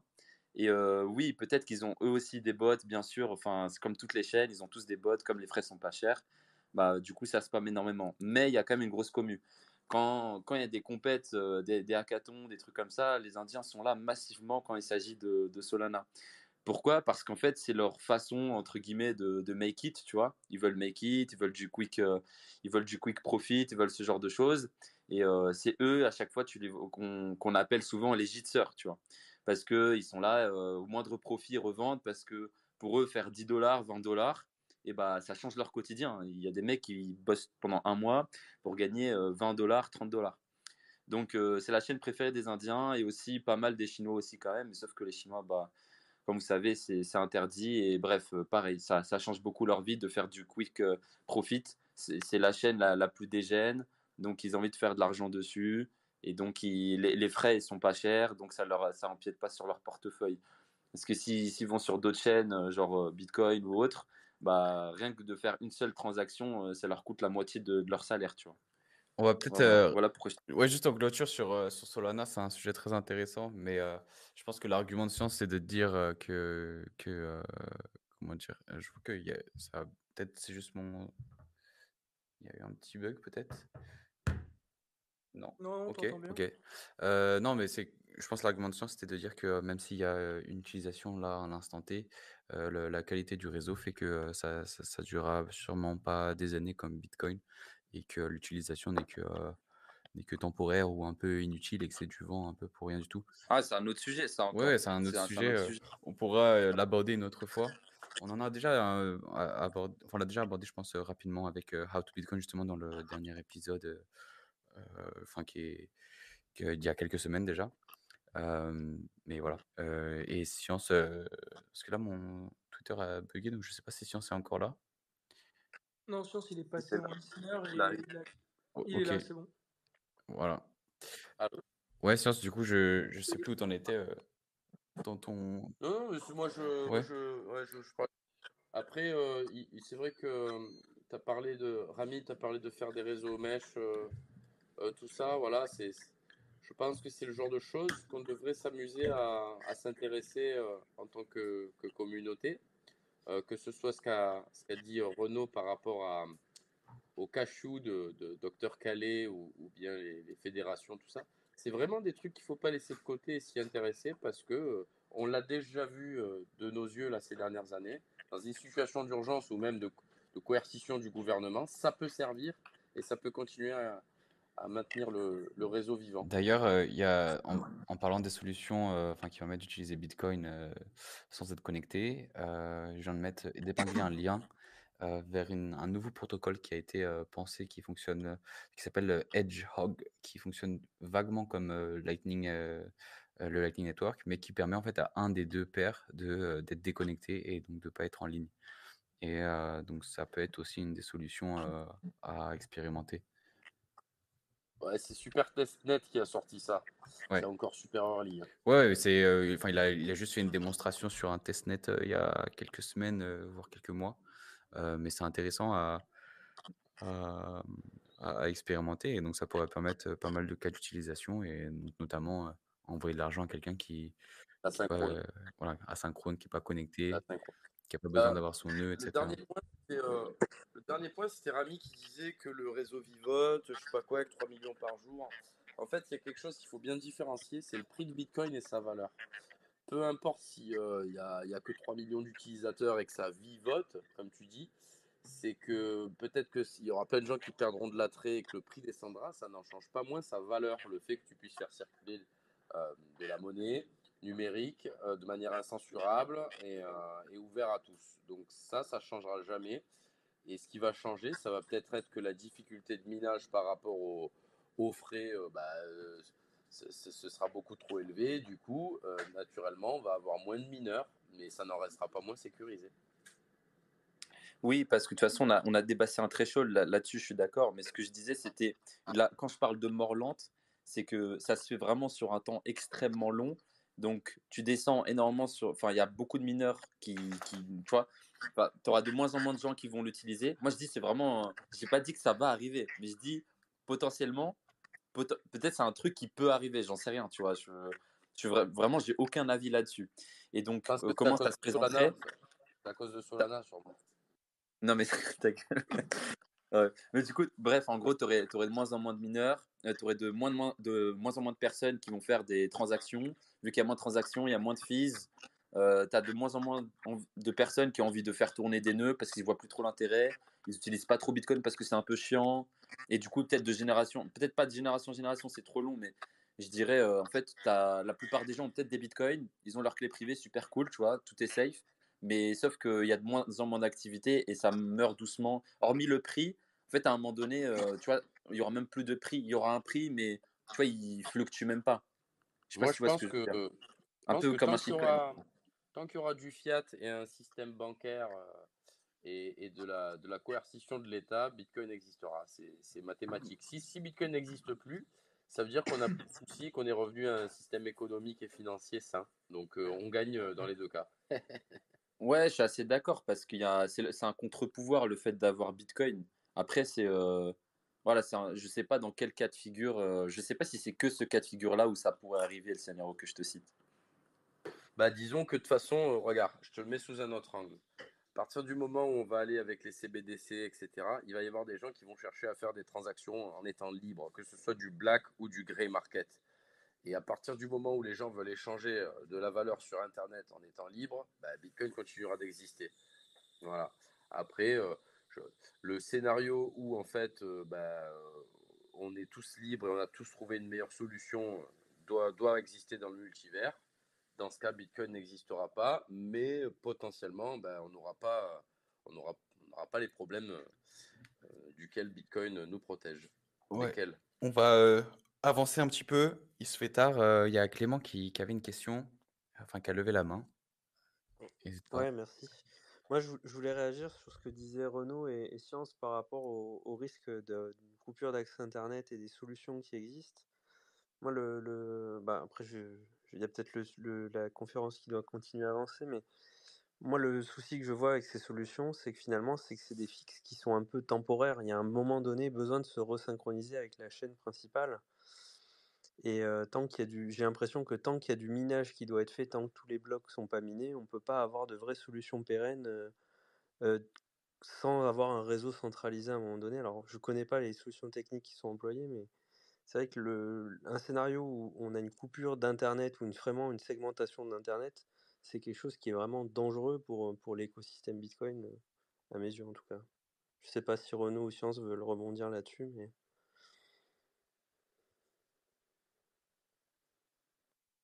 Excuse-moi, tu peux répéter? ouais, désolé. Non, mais grosso modo, c'est le fait de dire qu'on a des solutions qui permettent de faire des transactions entre guillemets hors chaîne avec ce qui a été proposé par toi ou Renaud. Ça fonctionne, mais jusqu'à une certaine limite. C'est-à-dire que si tu es trop longtemps coupé du réseau principal, au bout d'un moment, ça marche pas, quoi.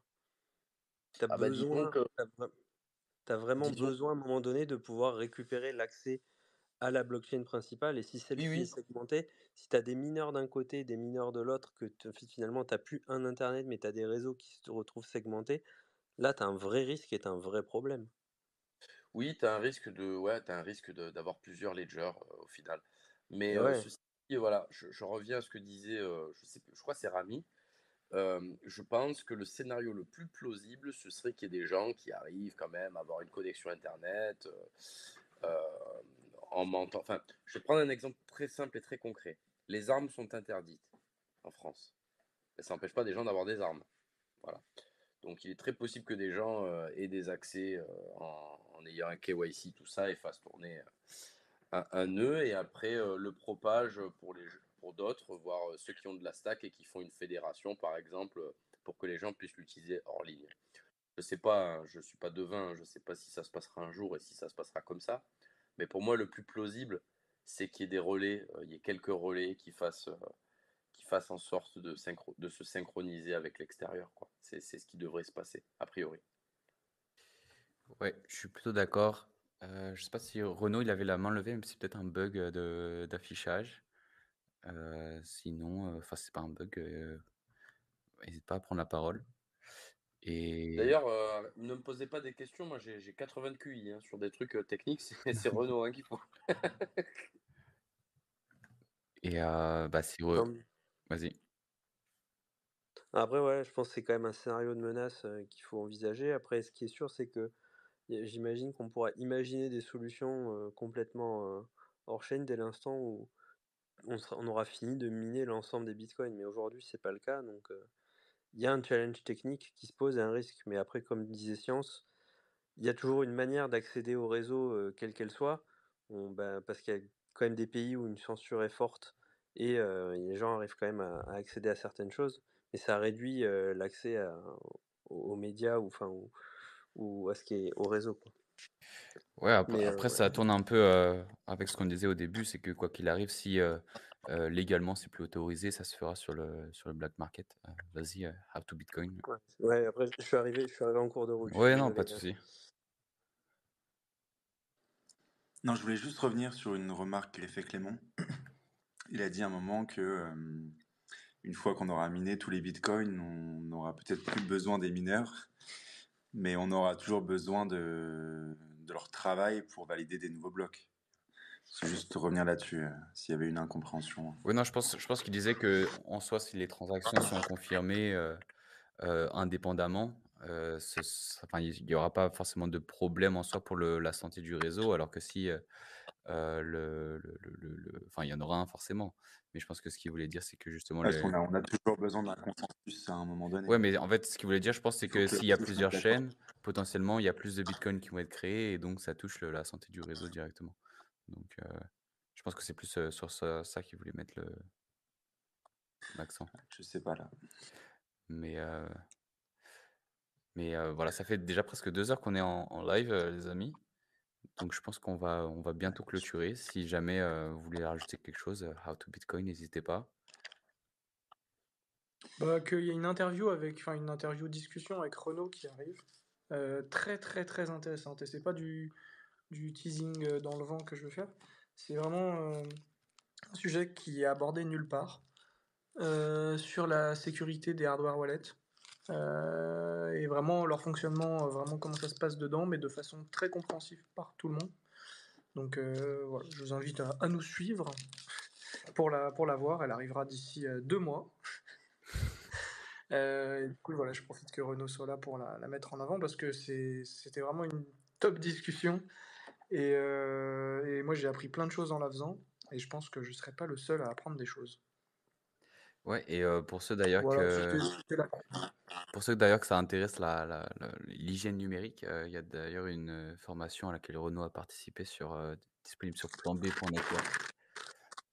Sur planb.network et je crois que c'est CQ 101 et donc qui est très cool sur les 2FA, l'hygiène numérique, les VPN, et comment protéger un peu ces données sur internet. Donc voilà, je pense qu'on va clôturer là maintenant. Merci à tous d'être venus. Merci à ceux qui sont déjà partis. Merci à Renaud, merci à Pierre, à Clément, à Rami, à Science. Merci évidemment à Victor et Alex de How to Bitcoin. Suivez-les. N'hésitez pas à aller vous abonner à leur chaîne YouTube. De très belles vidéos sont déjà sorties, notamment mon interview. Mais d'autres mais d'autres vont aussi arriver.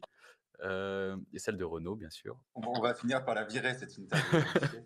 Non, en plus, elle n'a pas fait beaucoup de vues. Laisse-moi la promouvoir un petit peu. Et donc voilà, n'hésitez pas à suivre toutes les personnes qui ont intervenu ici. Notamment, faites un tour rapidement dans l'audience aussi. Il y a des personnes très intéressantes qui nous écoutent depuis le début. Et voilà, et à la semaine prochaine. À la semaine pro. Merci pour tout. Merci à vous deux d'avoir accepté encore une fois de venir. On n'a pas eu le choix. Hein. On va me prendre pour un tyran après. Quand même, je vous ai demandé avant, mais ouais, c'est voilà, ça fait très plaisir de vous avoir. Bonne soirée.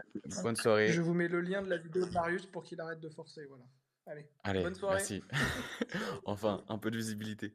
Ciao.